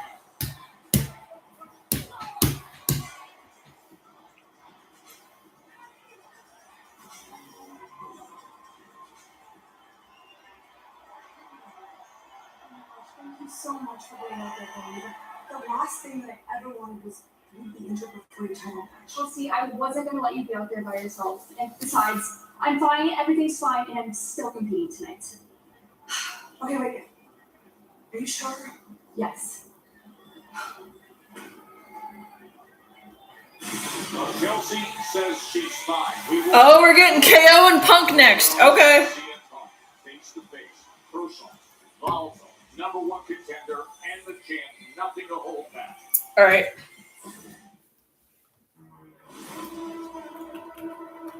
The wait is over, and Club WWE is live now. Yeah, only 2 U.S. citizens. Rewards, Bastards. your exclusive member benefits, and explore the catalog of premium content you can't find anywhere else. Congratulations on being the first to experience the epicenter of fandom. This is Club WWE.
back.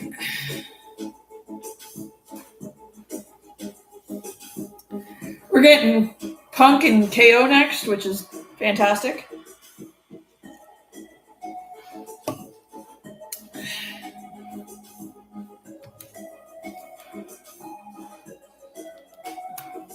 My best friend's not even talking to me. He's probably busy. No big deal. He's been my best friend for 20 years, so.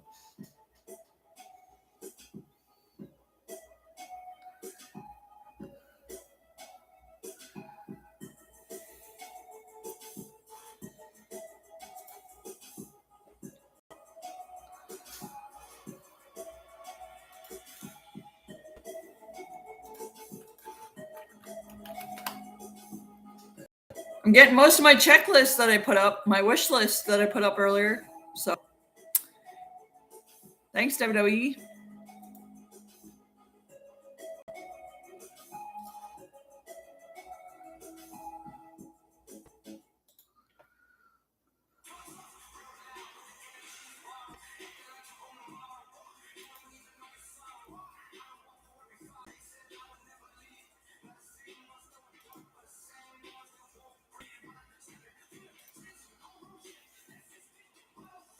Wait, just me. We saw what happened backstage with Punk and Sammy, and what was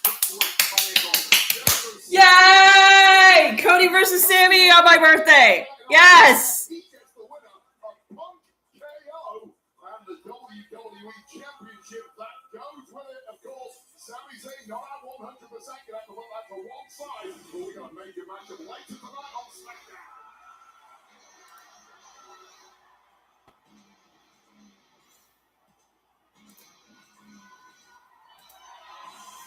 For 17 months, he didn't know if he'd ever do this again. Now, just 7 days away. KO! Love you, buddy.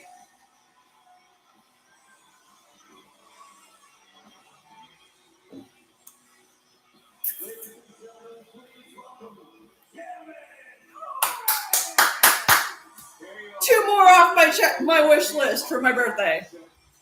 KO and CM Punk.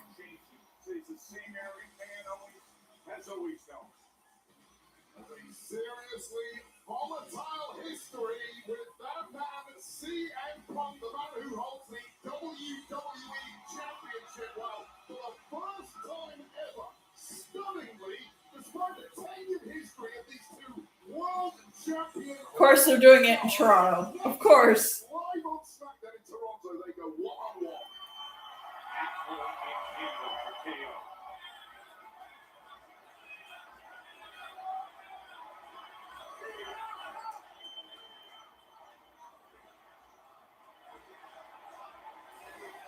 How dare you all?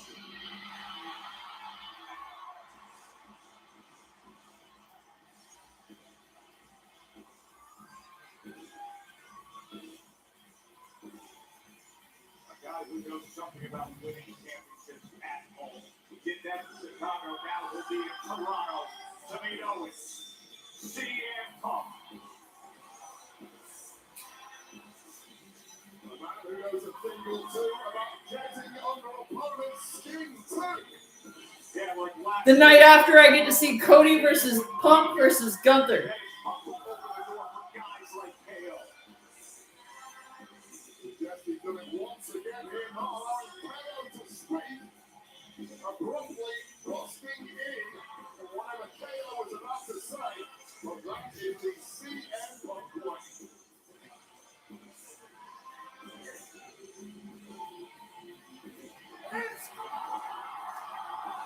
Clobbering time, 7 days away on Smackdown. Talk about opening the door for that man and guys like him. In Toronto, the best in the world intends to slam that door shut, ladies. What do you think about CM Punk's history, his success that he's had in his hometown of Chicago? Yes. Next week in Toronto, the boot is on the other foot. KO is a Canadian guy, and I would suggest that these cheers ringing out right now for CM Punk are not going to be there in Toronto. A imagine they will be heavily in favor of KO. Yes, they will be. We love our Canadians. Match against each other. First ever after all these years. Next Friday in Toronto, the Undisputed Championship. The very same arena where I saw him beat Shane McMahon at SummerSlam 2019, which I am torn up about because I love Shane O'Mac, but I also love Kevin, so I'm not entirely mad about it.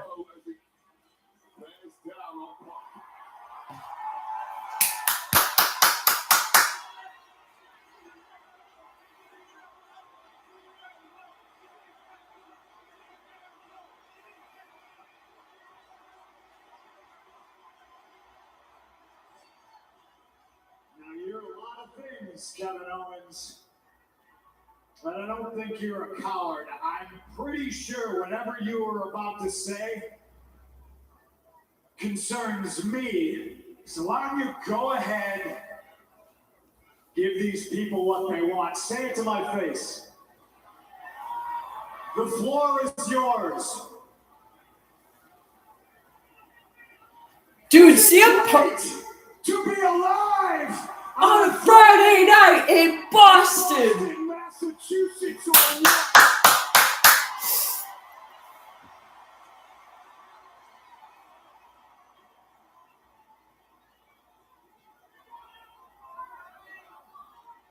what are we waiting for? Come on.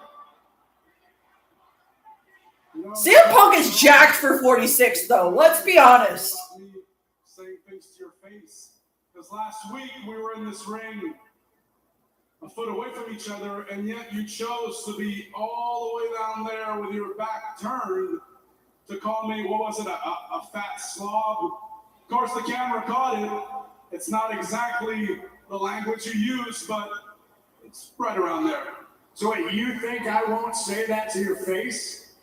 No, I'm sure you would have no problem saying things to my face because, I mean, a lot of people don't know this, but our story begins really 20 years ago. Yep. You want to educate the people as to why Kevin Owens doesn't like me? Go right ahead. Smarten them up. Okay, see, 20 years ago, me and Phil... He's still using the legal name. I love it. Independent promotion, and he was the big top guy. I was just someone trying to make a name for myself, and on that night, you, of all the things you could have done, of all the ways you could have decided for things to go, you chose to berate me, insult me, and scream at me in a locker room full of my peers. 20 years you've been holding on to this. This is what this is all about. 20 years. Yep. It's not all of that. See, I don't like you for a lot of reasons. That's one of them. But it's also what happened in the last 20 years. The person you've been, the things you've said, the things you've done, the way you've treated people I care about, good friends of mine. Oh, which ones? Cody? You're going to have to be a little bit more specific. I'm pretty sure your friends hate me. Hey, you might think I'm talking about only 3 of them, but trust me, every friend I have in this industry hates you because they see right through you. Hated by losers is the price I pay for not being one of them. I love this. That's a perfect example of why I despise you. You know, I see it back there, a locker room full of people that look up to you, and why? Because you came back here and you made amends and you made everything okay. There's one guy left that still doesn't like you, and that's me. And you know why? I will never like you. The reason being that everything you do, everything you say is performative. You, look at me when I'm talking to you.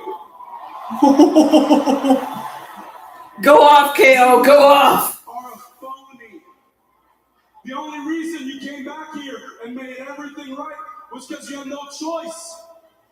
Because the kind of person you are, led you to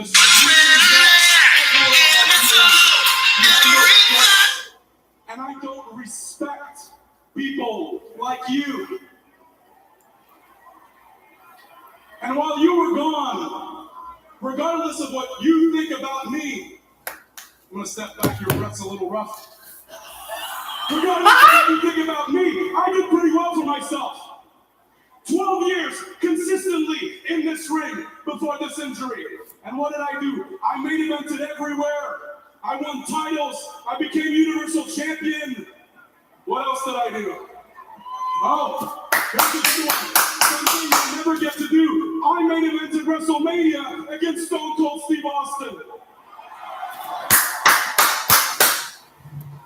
Speaking facts. Man, you really did, didn't you? Congratulations. I was happy for you then. I'm happy for you now, but That's you honestly think you would have been afforded those opportunities if I was still here? Like I wouldn't have been picked before you? Clearly, you think that. So tell me, tell everyone to watch. Just do it finally. We're face to face. Stand a foot away from me and tell me why you think I wouldn't have gotten those opportunities. Huh? Because it's the same thing you thought 20 years ago, isn't it? What am I, huh? Just some fat indie slob? A fan who's on the wrong side of the guardrail? Just say it to my face.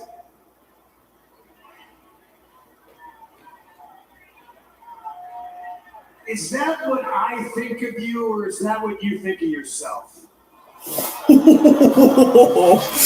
Oh, this is so good. I'm saying it to your face, but I'm here on SmackDown Friday night in Boston, undisputed champion of World Wrestling Entertainment, and I got a locker room full of guys that want to be champion. Hell, I'm calling out Obafemi, and I get endometriosis instead. I look at you and I see a lot of things, Kev. Damn! And you want to listen to me disparage you? It would put to light all the great things that you have done in your career. I look at you and I see a tough guy.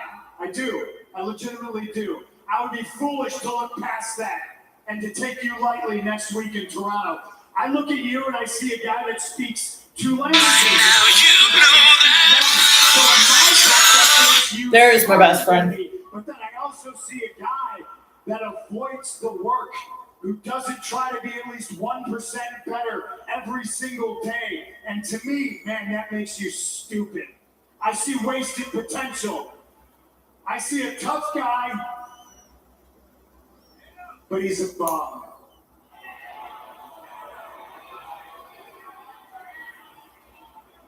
You avoid the hard work. You say I'm a shapeshifter when really the word you should be using is evolved. I evolved, I adapt, I overcome. I want to be 1% better than I was the day before. Hell, if you would have done some of the work, even half the work that I've done in my career, instead of avoiding it, maybe you would have been able to avoid that Bill Goldberg spear that ended the last time you had a championship belt around your waist. I love this. I love this. You think I want to be more like you? I spent my entire career making sure I wouldn't be anything like you, because you could see all of that in me, what you just said. What I see when I look at you is someone who, even though main events at WrestleMania, world titles, all the money, when you go home, I'm convinced you look in the mirror and you hate what you see. I don't. I love who I am. I've always been the same guy. I am the same person you screamed at 20 years ago. And guess what? That fat indie loser is in the same ring as you right now. And he's facing you for the WWE title next week. And you know what? Talk your shit, KO. You probably wouldn't have helped, because after all, you couldn't avoid that Roman Reigns spear at WrestleMania.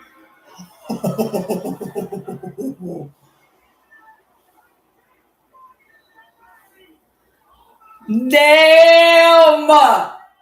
Oh, I'm so excited. I look at you, Kev, and I see myself from 20 years ago. I see somebody who's stubborn. I see somebody who's loud. I see somebody who's always thinking he's the smartest guy in the room. But I still see the same guy I saw 20 years ago. Does that bother you? Because I never cared what you thought of me. I never seeked out your advice, seeked out your guidance. Man, let me tell you something. I have regretted for 20 years not punching you in the mouth in that locker room. Talk your shit, KO! Talk your shit! Huh? Why don't you do it now? You know why I didn't do it then? I know why. No, you don't. It's because if I did, I know you would have ruined my career, and that would have been it. And you know why I'm not going to do it now? Because next week in Toronto, I don't just get to punch you in the face. I waited 20 years, I can wait 7 more days and beat your bitch ass for the WWE title after I do it. Yes! Talk your shit, Kevin! Talk your shit! 20 years ago, you were a greenhorn who stepped into my locker room and thought you could get away with speaking to me disrespectfully. And you've been crying about the consequences for 20 years. You want to wait 7 days? That's fine by me. You say you never looked up to me? That's fine by me, because in Toronto, that's exactly what you're going to do. When I put your fat ass to sleep. So many layers to dig through. Oh my god!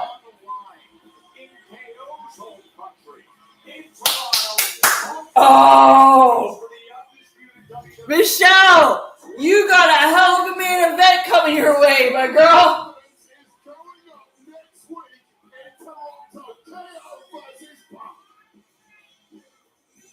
Oh, hey, Finn! Last week, I needed some time to cool off. But I get it now. I get why you added KO to the match, but a little heads up would have been nice. Yeah, you know what, Finn, that's fair. I should have done that, and I was in the wrong. No, I forget forget about about it. It's water under the bridge. The reason why I came here today was I am willing to do.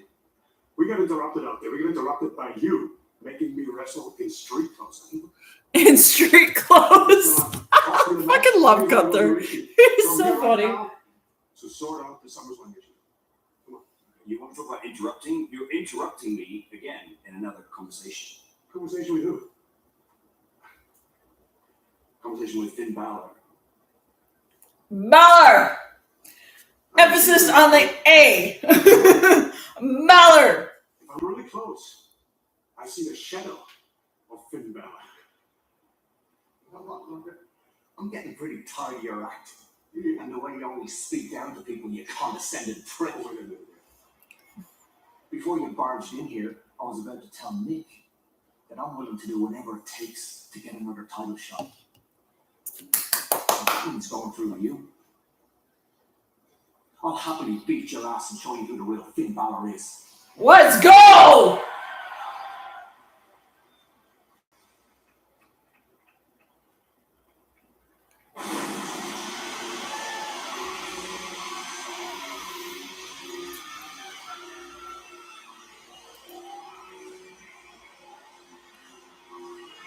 Oh, thank you, Hassan. I appreciate that.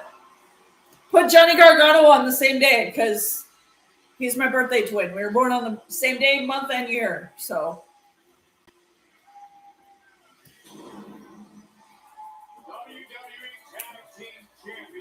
there's another name off my freaking birthday wish list. Championship triple threat coming up next.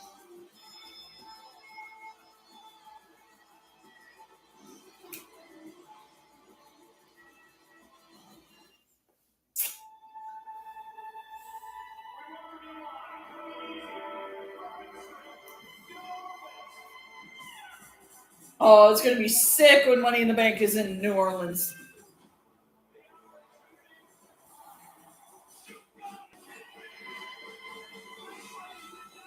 Well, I didn't get Cody versus Randy like I wanted, but I got Cody versus Sammy, so I'm excited. And in 6 days, it's not going to matter because I get to see Cody versus Gunther versus CM Punk for the title. I'm so excited. I get to be in person for the whoa. I'm so excited.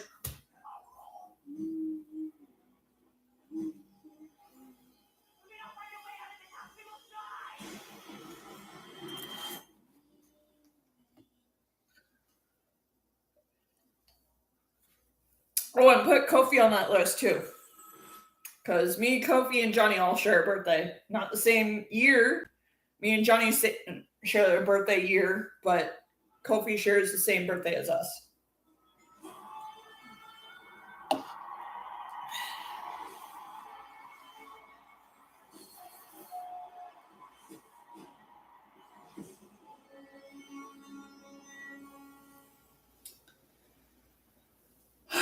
Step into Netflix House in Galleria, Dallas.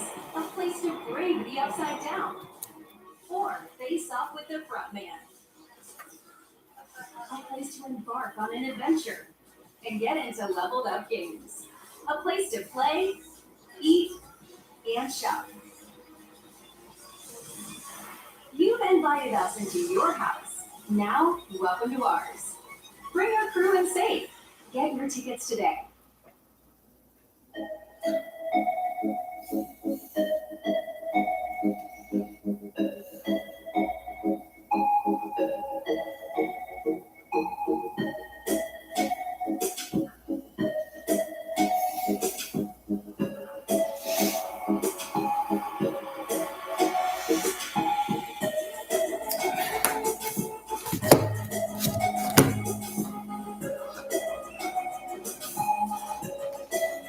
Yeah, we all share a birthday. Me and Johnny literally are birthday twins. We're both born in 87, but Kofi is 45 today, so he was born in 81.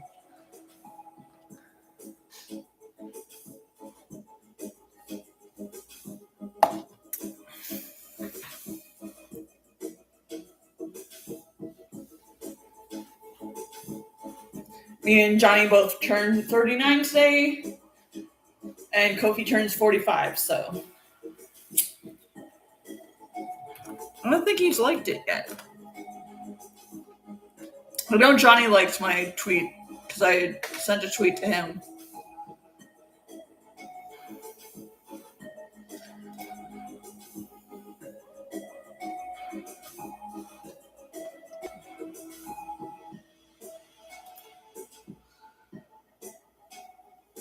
Oh, I get Cody versus Sammy in the main event, though. Like, come on! I'm ride or die with Sammy, but I'm also Team QB1, obviously. So,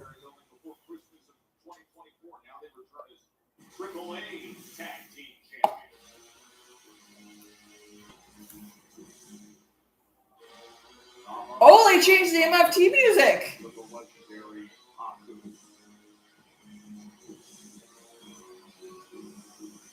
They gave MS with Haku.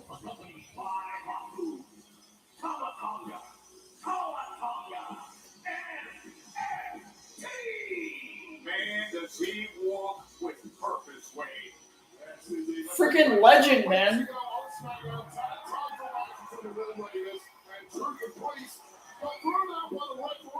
I once stayed up like all night the night before my birthday, and like at midnight I sent Kofi a tweet wishing him a happy birthday. I think that was a few years ago. I think that was 2019.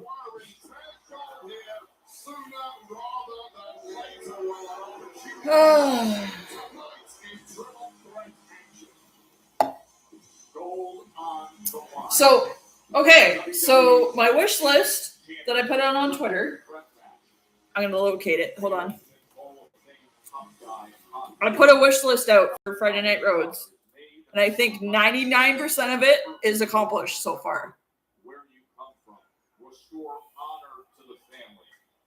Mention that his sons have lost their way. Tonight the MFT's an opportunity to answer. So far, we've gotten an appearance from Cody, R-Truth, nothing from Johnny yet, CM Punk, nothing from Randy yet, Sammy, Kevin, Chelsea, and Carmelo. So we're only missing 2 or 3. Cody, Johnny, and Randy from my birthday wish list. Right away and now out on the floor. Though I can almost guarantee there's going to be shenanigans. Randy's going to interfere out of nowhere. It's happening. Oh wow! With the brawling on the outside, look at Priest cross-body wipes out the 4 rivals. I'd be very disappointed if I don't get any Danhausen shenanigans for my birthday. Ontario, please on the WWE Smackdown returns with 3 unforgettable nights. It all starts in London. Both brands, 1 epic showdown. August 20th, bitches! 6 days! Kicks off the weekend in Toronto. And to bring all, Monday Night Raw takes over Ottawa. It's up Ontario. Yep. Tickets at VIP packages on sale now.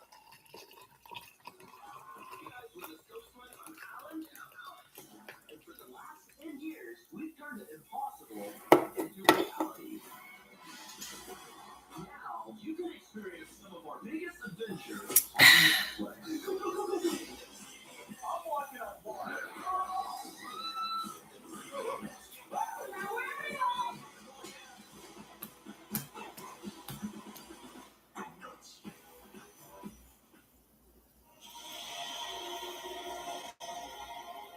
Welcome to Saturday night's main event. History will be made. Sunday night's main event. You want to believe this is always a moment. It's Sunday night's main event. Atlanta, Labor Day weekend, Sunday, September 6th. In Atlanta, Georgia. Rhodes Country! Netflix, can we go back to the Smackdown freaking ad breaks, please? Not that I'm complaining at all, because it still starts with Cody, but by the way, we're at 100% ratio of Netflix ad breaks starting with Cody so far.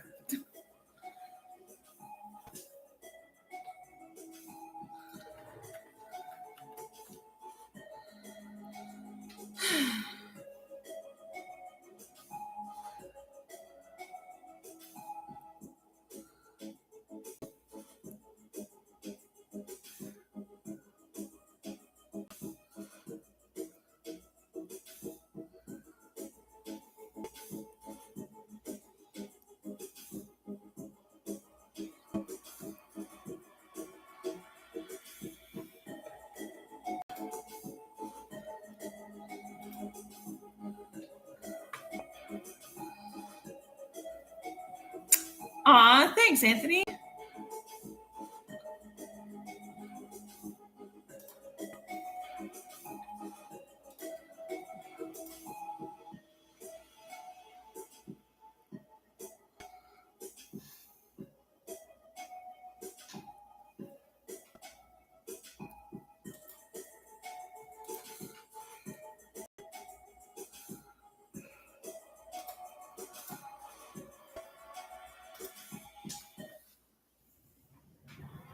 Priest and R-Truth here in Boston with their tag team championships on the line, a triple threat defense.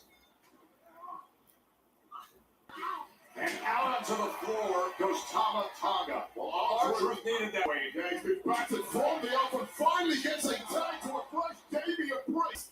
He may have to go it alone if he's going to successfully defend tag gold here. R-Truth keeps he's volunteering them for matches like this. Reese's asking the same question. Why I love R-Truth. He's on the line with these kind of tough spots, but handling things. He's aged so well too. Like, good lord. Doing his thing right now. The War Raiders, the Triple A tag champs, just have no answer. Leaving back all those matches as Grace takes control here. Crowd in Boston loving it. As a freshened up Truth comes back in. Raw comes out of Damian Priest, and it will behoove Truth and Priest to promise to make quickly. Oh no. Easier said than done against the massive Ivar, although Ivar may have put himself in a bad position here. 350 pounds climbing to the top, but it's hard. Cody versus Sammy. Let's go. Now, the nearly 7-foot Tama Tonga. That is a lot of humanity. As he sends down the champs. I'm 6 days away from beating Cody. Oh, good lord. Finally felling the massive Tama Tonga, although Tama on his heels. And now Eric, but Tama Tonga able to meet him with force in the center of the ring. The brutality from the opening screen. Teams just duking it out for takeover here. Proper power slam. That is what they do best. Just about keeping this one alive. Tama Tonga with a late kick. I'm so glad they went back to like the old school SmackDown tag title design. Teamwork of the War Raiders. Tama into the save. Road being dragged out of the ring there, Tama, and it's now Tama's turn to go on the rampage. What a force he has been this year. The size, the power, the dynamic skill, and R-Truth is getting a taste of it.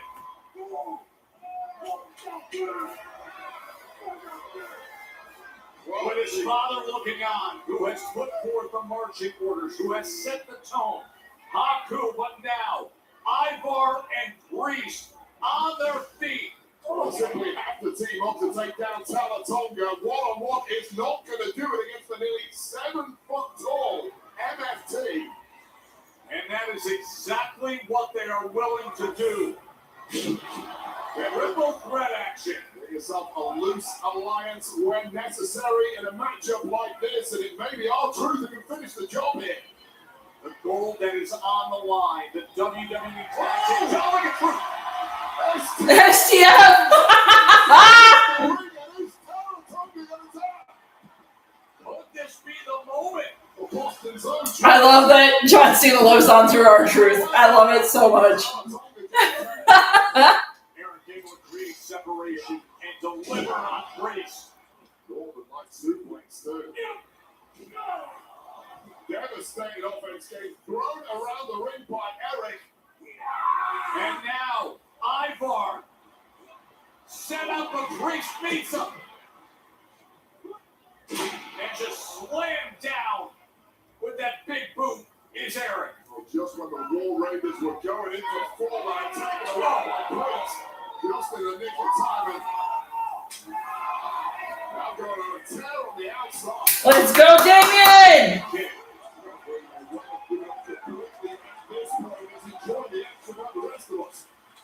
Priest comes in. Oh! Oh, damn! Are you kidding me? Oh no, oh no. Oh, man! Yeah, watch out, Joe and Wade. Over our desk goes Eric. Those nimble movement from similar movement here for R-Truth. R-Truth nimble as a motherfucker. Yeah, buddy!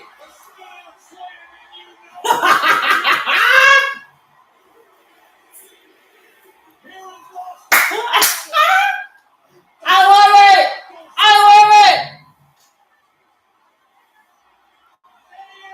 Oh, let's go!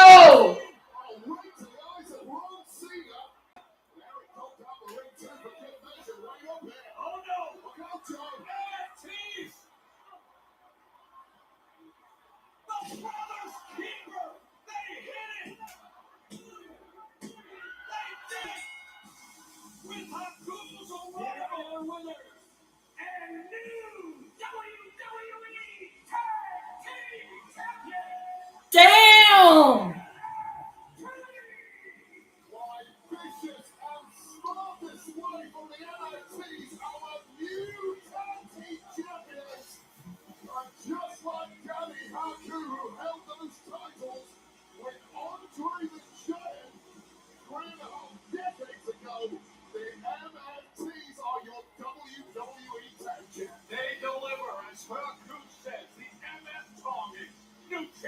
Dude.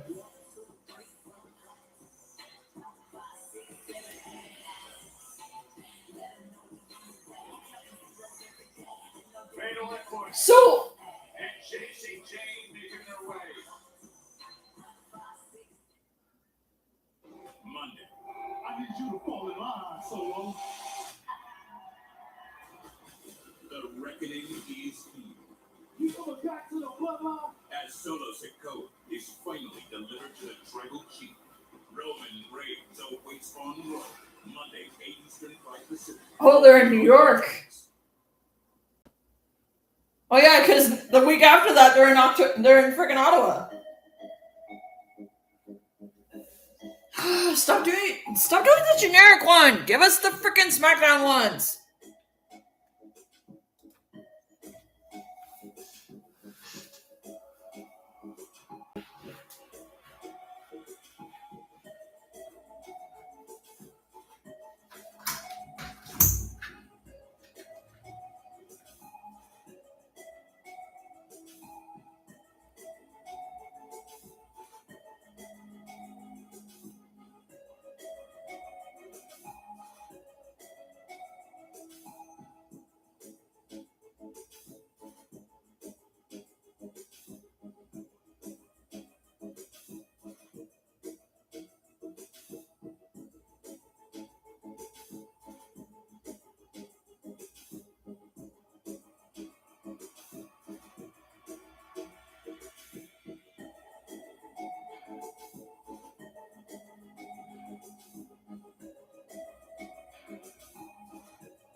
Beautiful, clear night out there.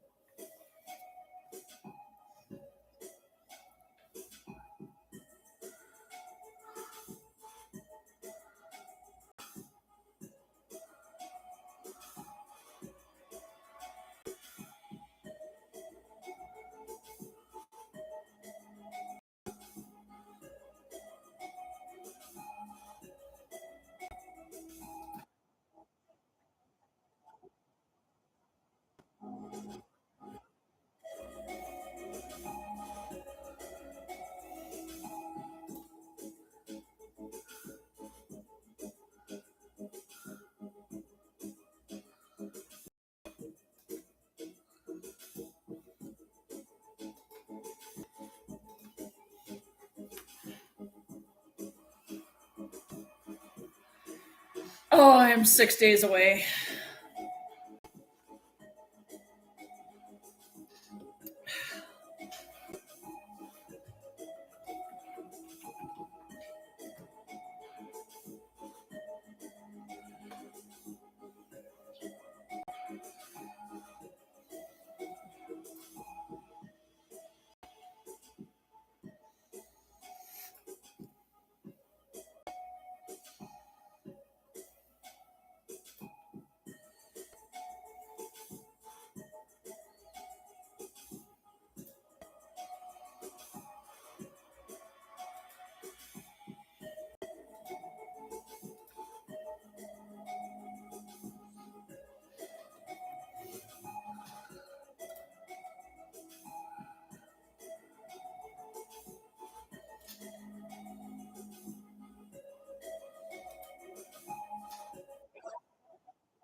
Not dismiss the championship pedigree of J.C. James. He knows how to win gold. Former NXT Women's Champion, former NXT Tag Team Champion, and Golden TNA last week. She said Tiffany cost her an opportunity at a Women's Championship, so she negotiated this path.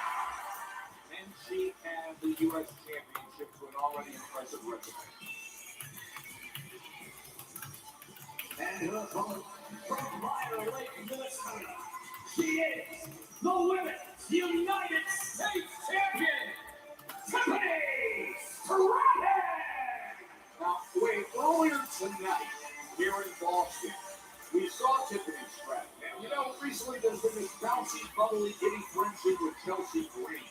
She came out, did the right thing for Chelsea's defense. Chelsea obviously is injured, and Tiffany took a little bit of damage, and she said, you know what, I'm good to go there. I've got this tonight, championship match, I'm good to go, and she looks ready. So Tiffany is all smiles right now. She's moving around with a spring in her step, so hopefully she has shrugged off whatever lingering issues were there after that attack from the irresistible forces. If I was Tiffany Stratton, I would at this point more concerned with the fact that Lady Reed and Fallon Henry are going to be fouling the outside of the ring during this championship match. Remember, there was the deal that was greenlit last week when those two new besties, Chelsea and Tiffany, could have shot a tag team titles. That didn't pay off. This was the other end of paying off that deal. So how smart is this of JCJ? We're just talking about that rib issue that Tiffany Stratton sustained earlier that she seemed to have. Well, JCJ has gone all-out attack on those ribs from the off, and that smile Okay, so came down to the ring with has completely gone now, and those ribs clearly are an issue, Joe. Match legend Nia Jax did damage earlier tonight, and that is exactly what she is doing. She is attacking the ribs of Tiffany Stratton. Tiffany Stratton trying to play her best poker face on the way down to the ring. all right, I gotta go change my shirt. I'll be back. Stop. By JCJ, and it may well be JC time. If Tiffany Stratton cannot figure out a way to get back on top despite this rib issue. Able to get out of the way of that senton and then trip her up against that middle rope. But now Tiffany Stratton looking to mount some offense. Tiffany needs to finish this as quickly as she can. Those ribs aren't going to get any better. She's trying to do it. Mr. Ortega.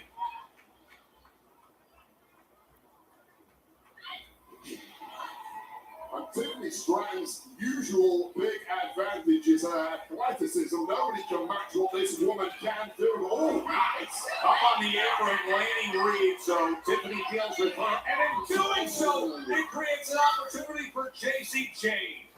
Back cracker there to Tiffany, big trouble.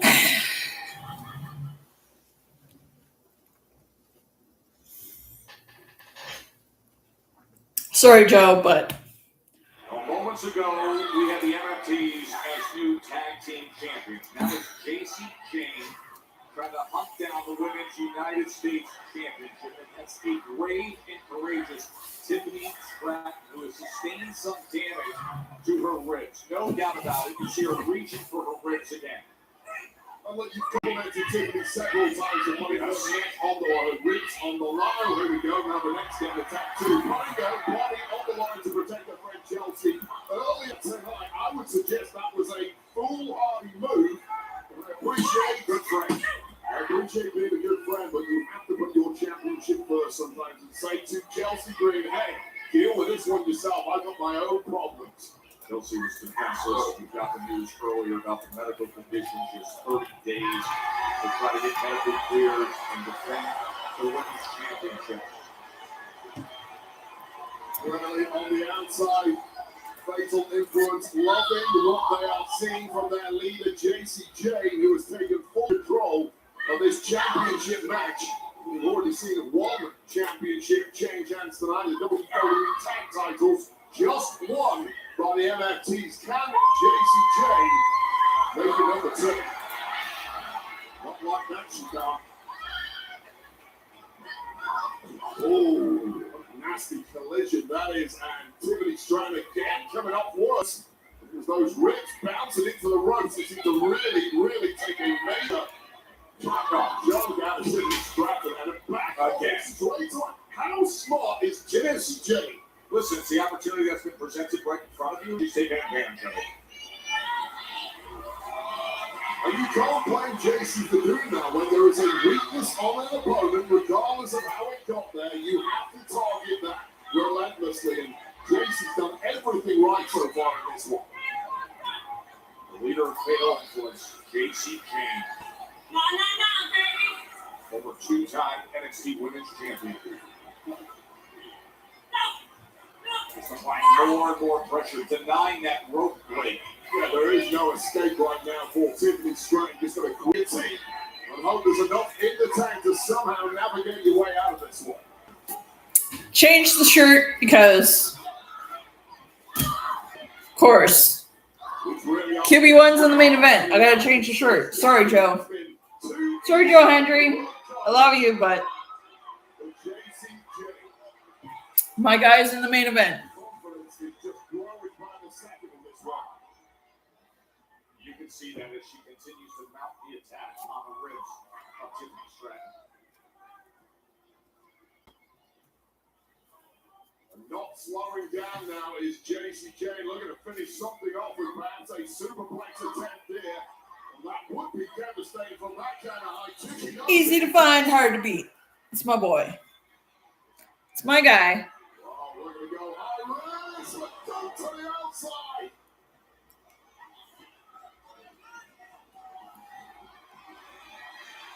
That is Tiffany Stratton, and she is in trouble out on the floor trying to defend her WWE Women's United States Championship, and Chelsea Green, her dear friend, has come down to check on her. Remember, Chelsea Green not medically cleared.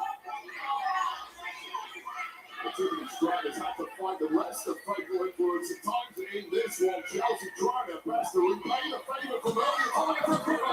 Trying to retain right there. Tiffany, who came to her defense earlier tonight, but in doing so, took some damage as both now are down here. I don't know. J.C. Jane.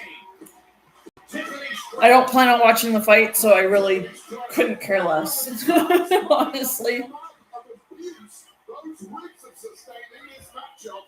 Now is your chance, Tiffany. Do not throw it away. And now Tiffany is finding momentum. A spinning back elbow. Suddenly, he's looking good as you blocking out the pain. Cartwheel, Alabama slam, and now J.C. Jane is in the drop zone. And this is high risk from a tremendous athlete. Overtime. This to retain. J.C. Jane, who just got all of the wind knocked out of her. So are we going over extra time? The impact from this busted ribs and all the Tiffany Stratton. Because we still got Cody versus Sammy. And it's already 9:45, so. Both women hurting now, but gold up for grabs. When Tiffany constantly reaching for her ribs. We're going to set her up possibly for that rolling senton, but J.C. Jane able to escape and deliver the big kick of her own. Oh, that's another quick one opportunity. Yeah, unique roll up there from Tiffany Stratton. Incredible athleticism. Springboard stomach connects, and J.C. Jane is wobbled here. And now the rolling senton. And Tiffy time in Boston. Oh, the knees up. The knees were up on the PNE. She survives. Oh, can you imagine the pain coursing through the body of the champion, Tiffany Stratton, who went big? The prettiest moonsault ever taken away by J.C. Jane, getting those knees up right to that bullseye on those ribs. Oh, was looking for the rolling encore, but instead was met by the big kick from Tiffany Stratton. These women are going for it, and it looks like Tiffany has got the punch she needed. What a knee, and now puts her in position again to deliver. Meanwhile, Chelsea Green looking at her now. Can she land the prettiest moonsault ever? Well, Chelsea's in trouble here. Oh, and Tiffany goes to aid her again. For a second time, saving Chelsea Green with that busted eye socket. Oh, rolling encore. J.C. Jane hit rolling encore. Damn! Here is your winner and new Women's United States Champion, J.C. Jane. The look on Chelsea's face says everything. Tiffany came to her. That's actually good though. Like, I'm actually not even mad.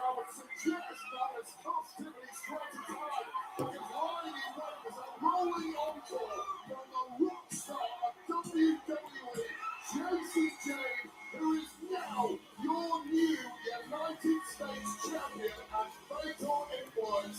All three hold gold.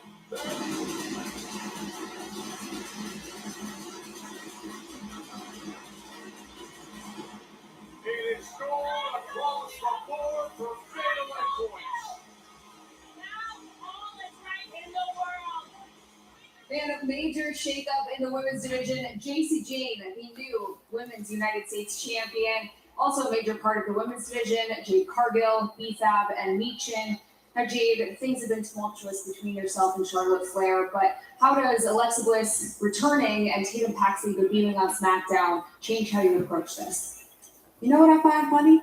For some reason, these women can't mind their damn business. First Alexa, then Charlotte. Now this random chick, Tater Tot, want to step up to the plate? Fine, be my guest. Line them all up, knock them all down. What Jade is trying to say is all Charlotte and Alexa did was give us another victim. We're looking forward to giving Tatum the proper welcome to our show, SmackDown. Now are we done?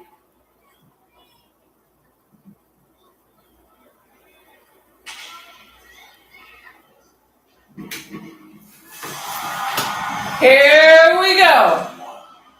Royal fan.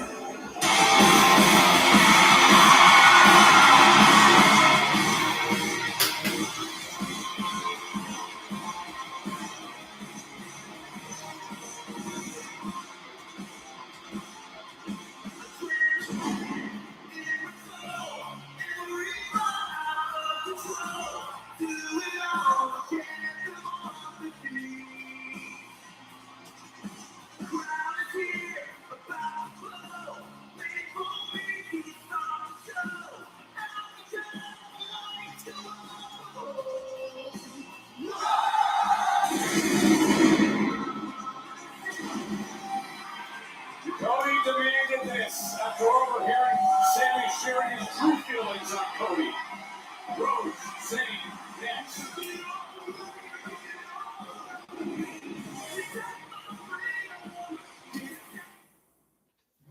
We have a stone.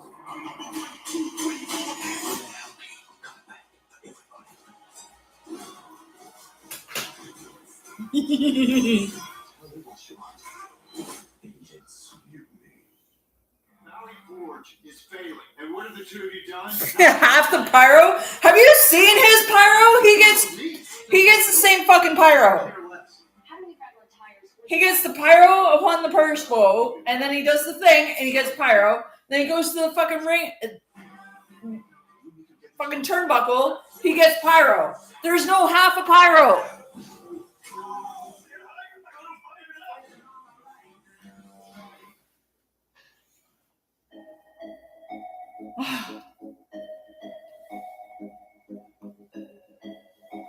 And in 6 days, I get to be part of the whoa! I'm so excited.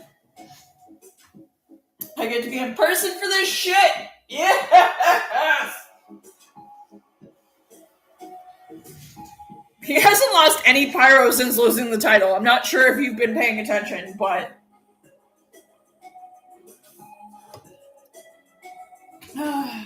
Even at SummerSlam. Good lord, that Guile entrance was everything.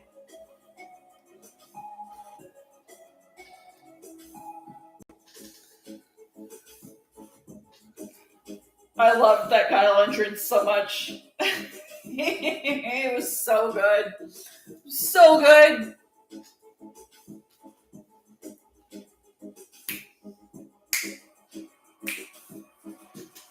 And in 6 days, I get to be ramp side for this shit. Oh.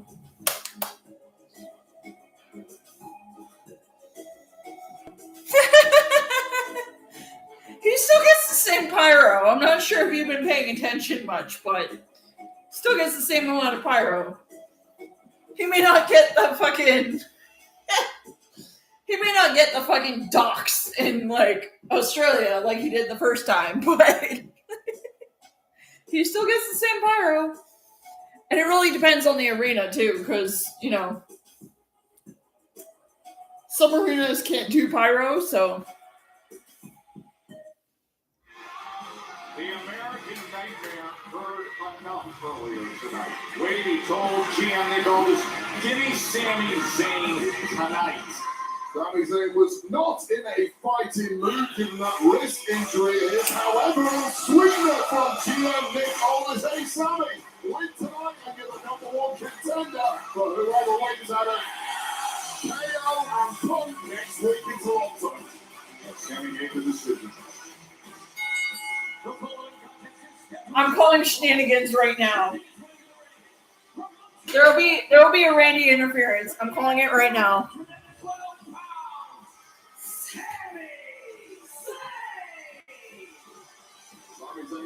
Ride or die with Sammy, because you know Canadians gotta stick together. See?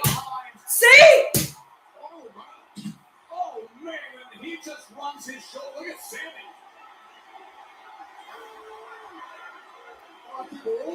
I fucking called it! Randy Orton. Piping DDT. Just mocking QB on Cody Rhodes once again. At SummerSlam, it was the RKO. At WrestleMania post-match, it was the punt kick. And now you know those voices he's hearing. Stalking his prey. Yes! Fuck you, buddy! Well, Randy is simply fighting dirty now, and Cody Rhodes came here for a matchup with Tried the RKO and he tried to go for the crossroads. I mean, there is only 5 minutes left in the show, so.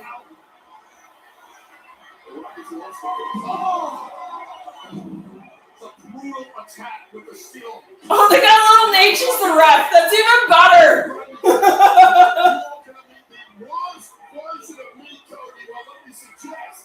This is the worst version of Randy Orton.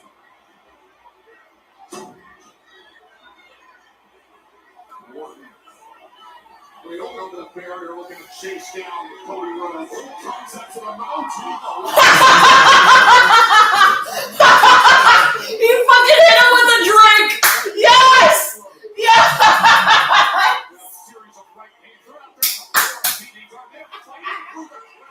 Oh, you don't understand why that's fucking hilarious. You need to look it up. Oh my god. Smashes him into that railing.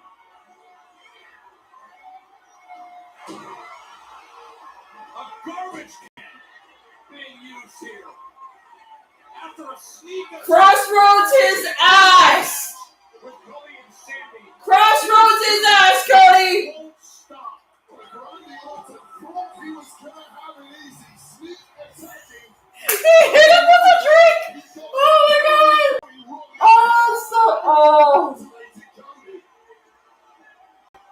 Oh, it makes me so happy.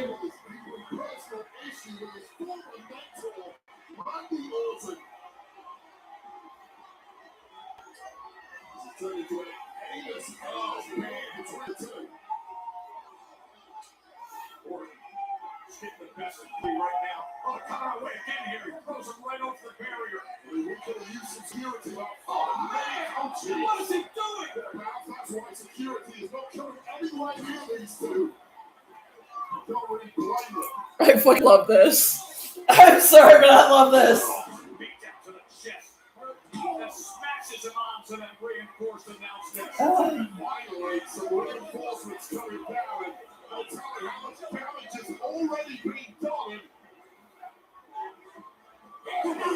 Which means Randy's gonna have some shenanigans in 6 days. Look at this rival scene here in Boston. Just dragging him. Oh no! Oh no!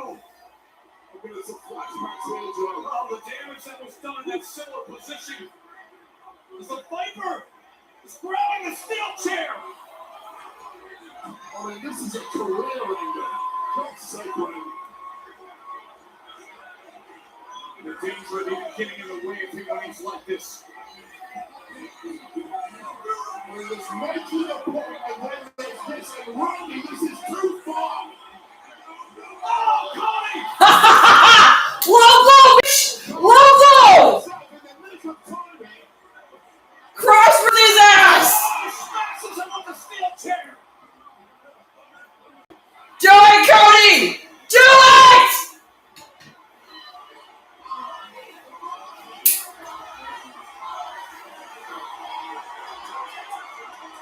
Do it, Cody! The fuck do you have to lose, Cody? Do it! Oh, they're able to get the chair and tackle Cody. Wild scene here in Boston. Rhodes and Randy rolling all over the garden. Oh, that was epic.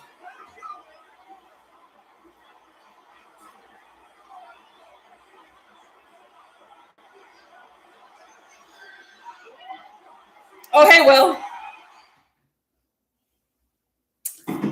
Yep. Of course, they cut the feed before shit gets interesting. Oh, I can't wait till they go back to 3 hours in January. So I got neither Cody versus Randy for my birthday. I didn't get Cody versus Sammy for my birthday. I got a fucking ambush.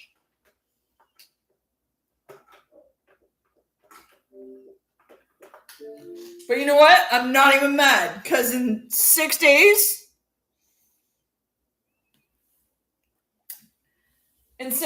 I get to meet and see Cody live, because the match card right now lists Cody versus Punk versus Gunther for the title at the house show that I'm going to in 6 days, so I am okay with that.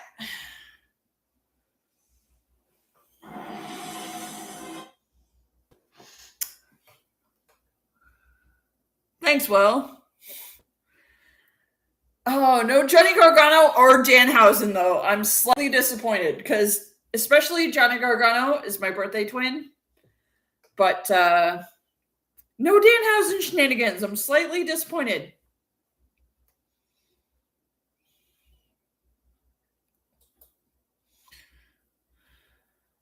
No, it's in Canada, because they're in Toronto for Smackdown next week. And I already have my shirt already put aside for next week's Friday Night Rhodes live stream, because I have the Toronto Nightmare t-shirt, so I'm going to be wearing that next week. Spoiler alert, but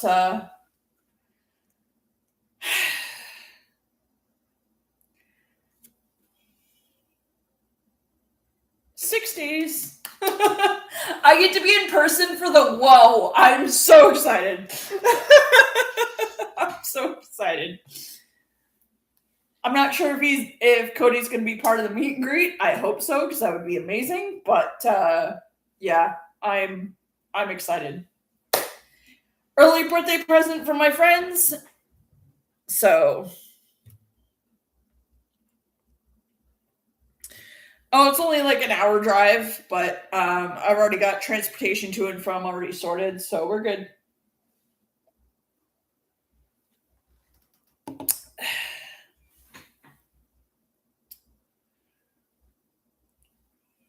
Everybody's like, oh, why didn't you just go to SmackDown in Toronto? I'm like, because I get Raw and SmackDown people in London. Like, let's go. Plus, house shows are just more fun. Like, they're not televised, which means a whole lot of shenanigans. And I'm excited because Danhausen is listed to appear, so there's going to be shenanigans. I'm so excited. But, yeah.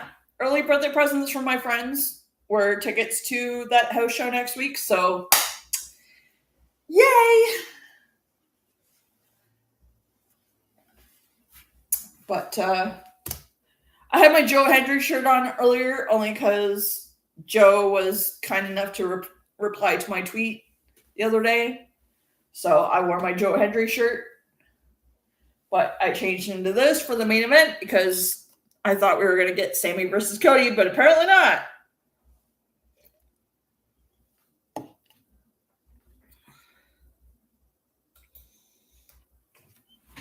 I don't think I'm going to buy any merch. Unless, by some miracle, he has some of his new merch. Like, he just dropped a new merch collection. And he was wearing the fucking windbreaker earlier. WWE Shop is not going to ship his new windbreaker out till the end of October. So if I can somehow find his new windbreaker at the house show, I'm buying it. I'm going to try and buy it, but if anything, I'm just going to buy most of it at the end of the month. But I have enough Cody merch. So unless they have like a London, Ontario specific one, which would be cool because London, UK got their own London Nightmare shirt. If they had a London Nightmare for like London, Ontario, I'm buying it.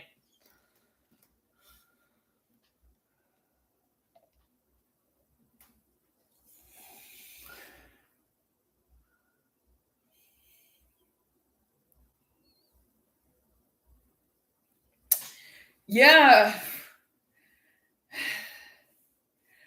And the only person that didn't appear on my birthday wish list, the only two people were Danhausen and Johnny Gargano, who is my birthday twin. So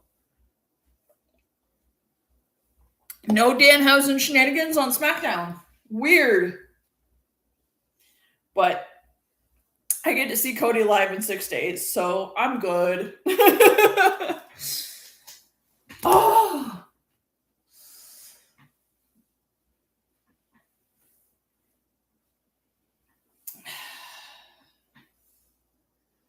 Yeah, I'm going to London the day before.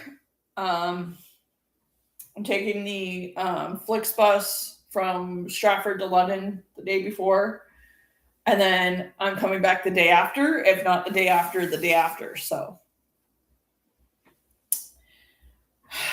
I get to be part of the whoa in person in 6 days. What is my life right now?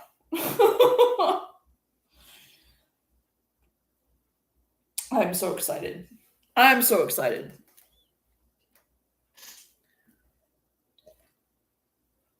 I was really hoping Carmelo would win the US title because that would be awesome.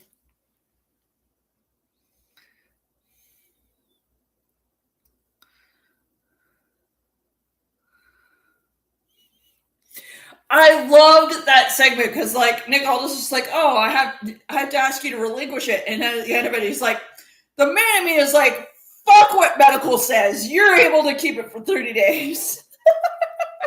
I was like, "Thank you, Nick Aldis." And I knew Cody was going to be in match because when they went backstage, he had the new windbreaker on, which is part of the new collection, which I'm ordering at the end of the month, 100%. And he had his gear on. I was like, okay, he's either fighting Randy or Sammy. And then Sammy came up. I was like, yep, we're getting Cody versus Sammy. And then we didn't even get Cody versus Sammy because Randy freaking... I called that.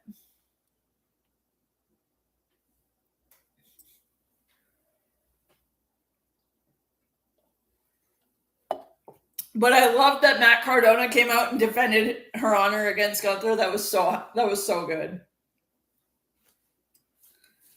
But yeah, so next Friday they're in Toronto, Ontario, Canada, and I already have my Cody shirt picked out. I'm gonna have my Toronto Nightmare shirt. So look for that next Friday. But I'm gonna go log off here and enjoy the rest of my birthday. Thank you for the birthday wishes. Appreciate you all. Happy birthday to all who also celebrate today. Johnny Gargano, Kofi Kingston, Steve Martin, who is a comedic legend. Ray William Johnson, fellow YouTuber. Tim Tebow, apparently his birthday is today. Mila Kunis. And The Rock's daughter, Ava. So I have a pretty elite birthday that I share birthdays with. So, but love y'all. I'll see you next week.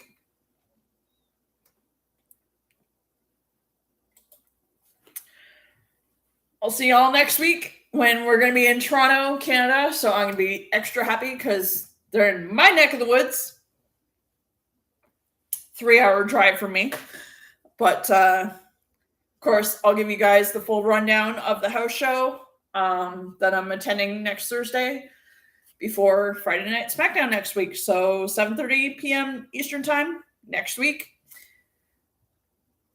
Love y'all. Peace out.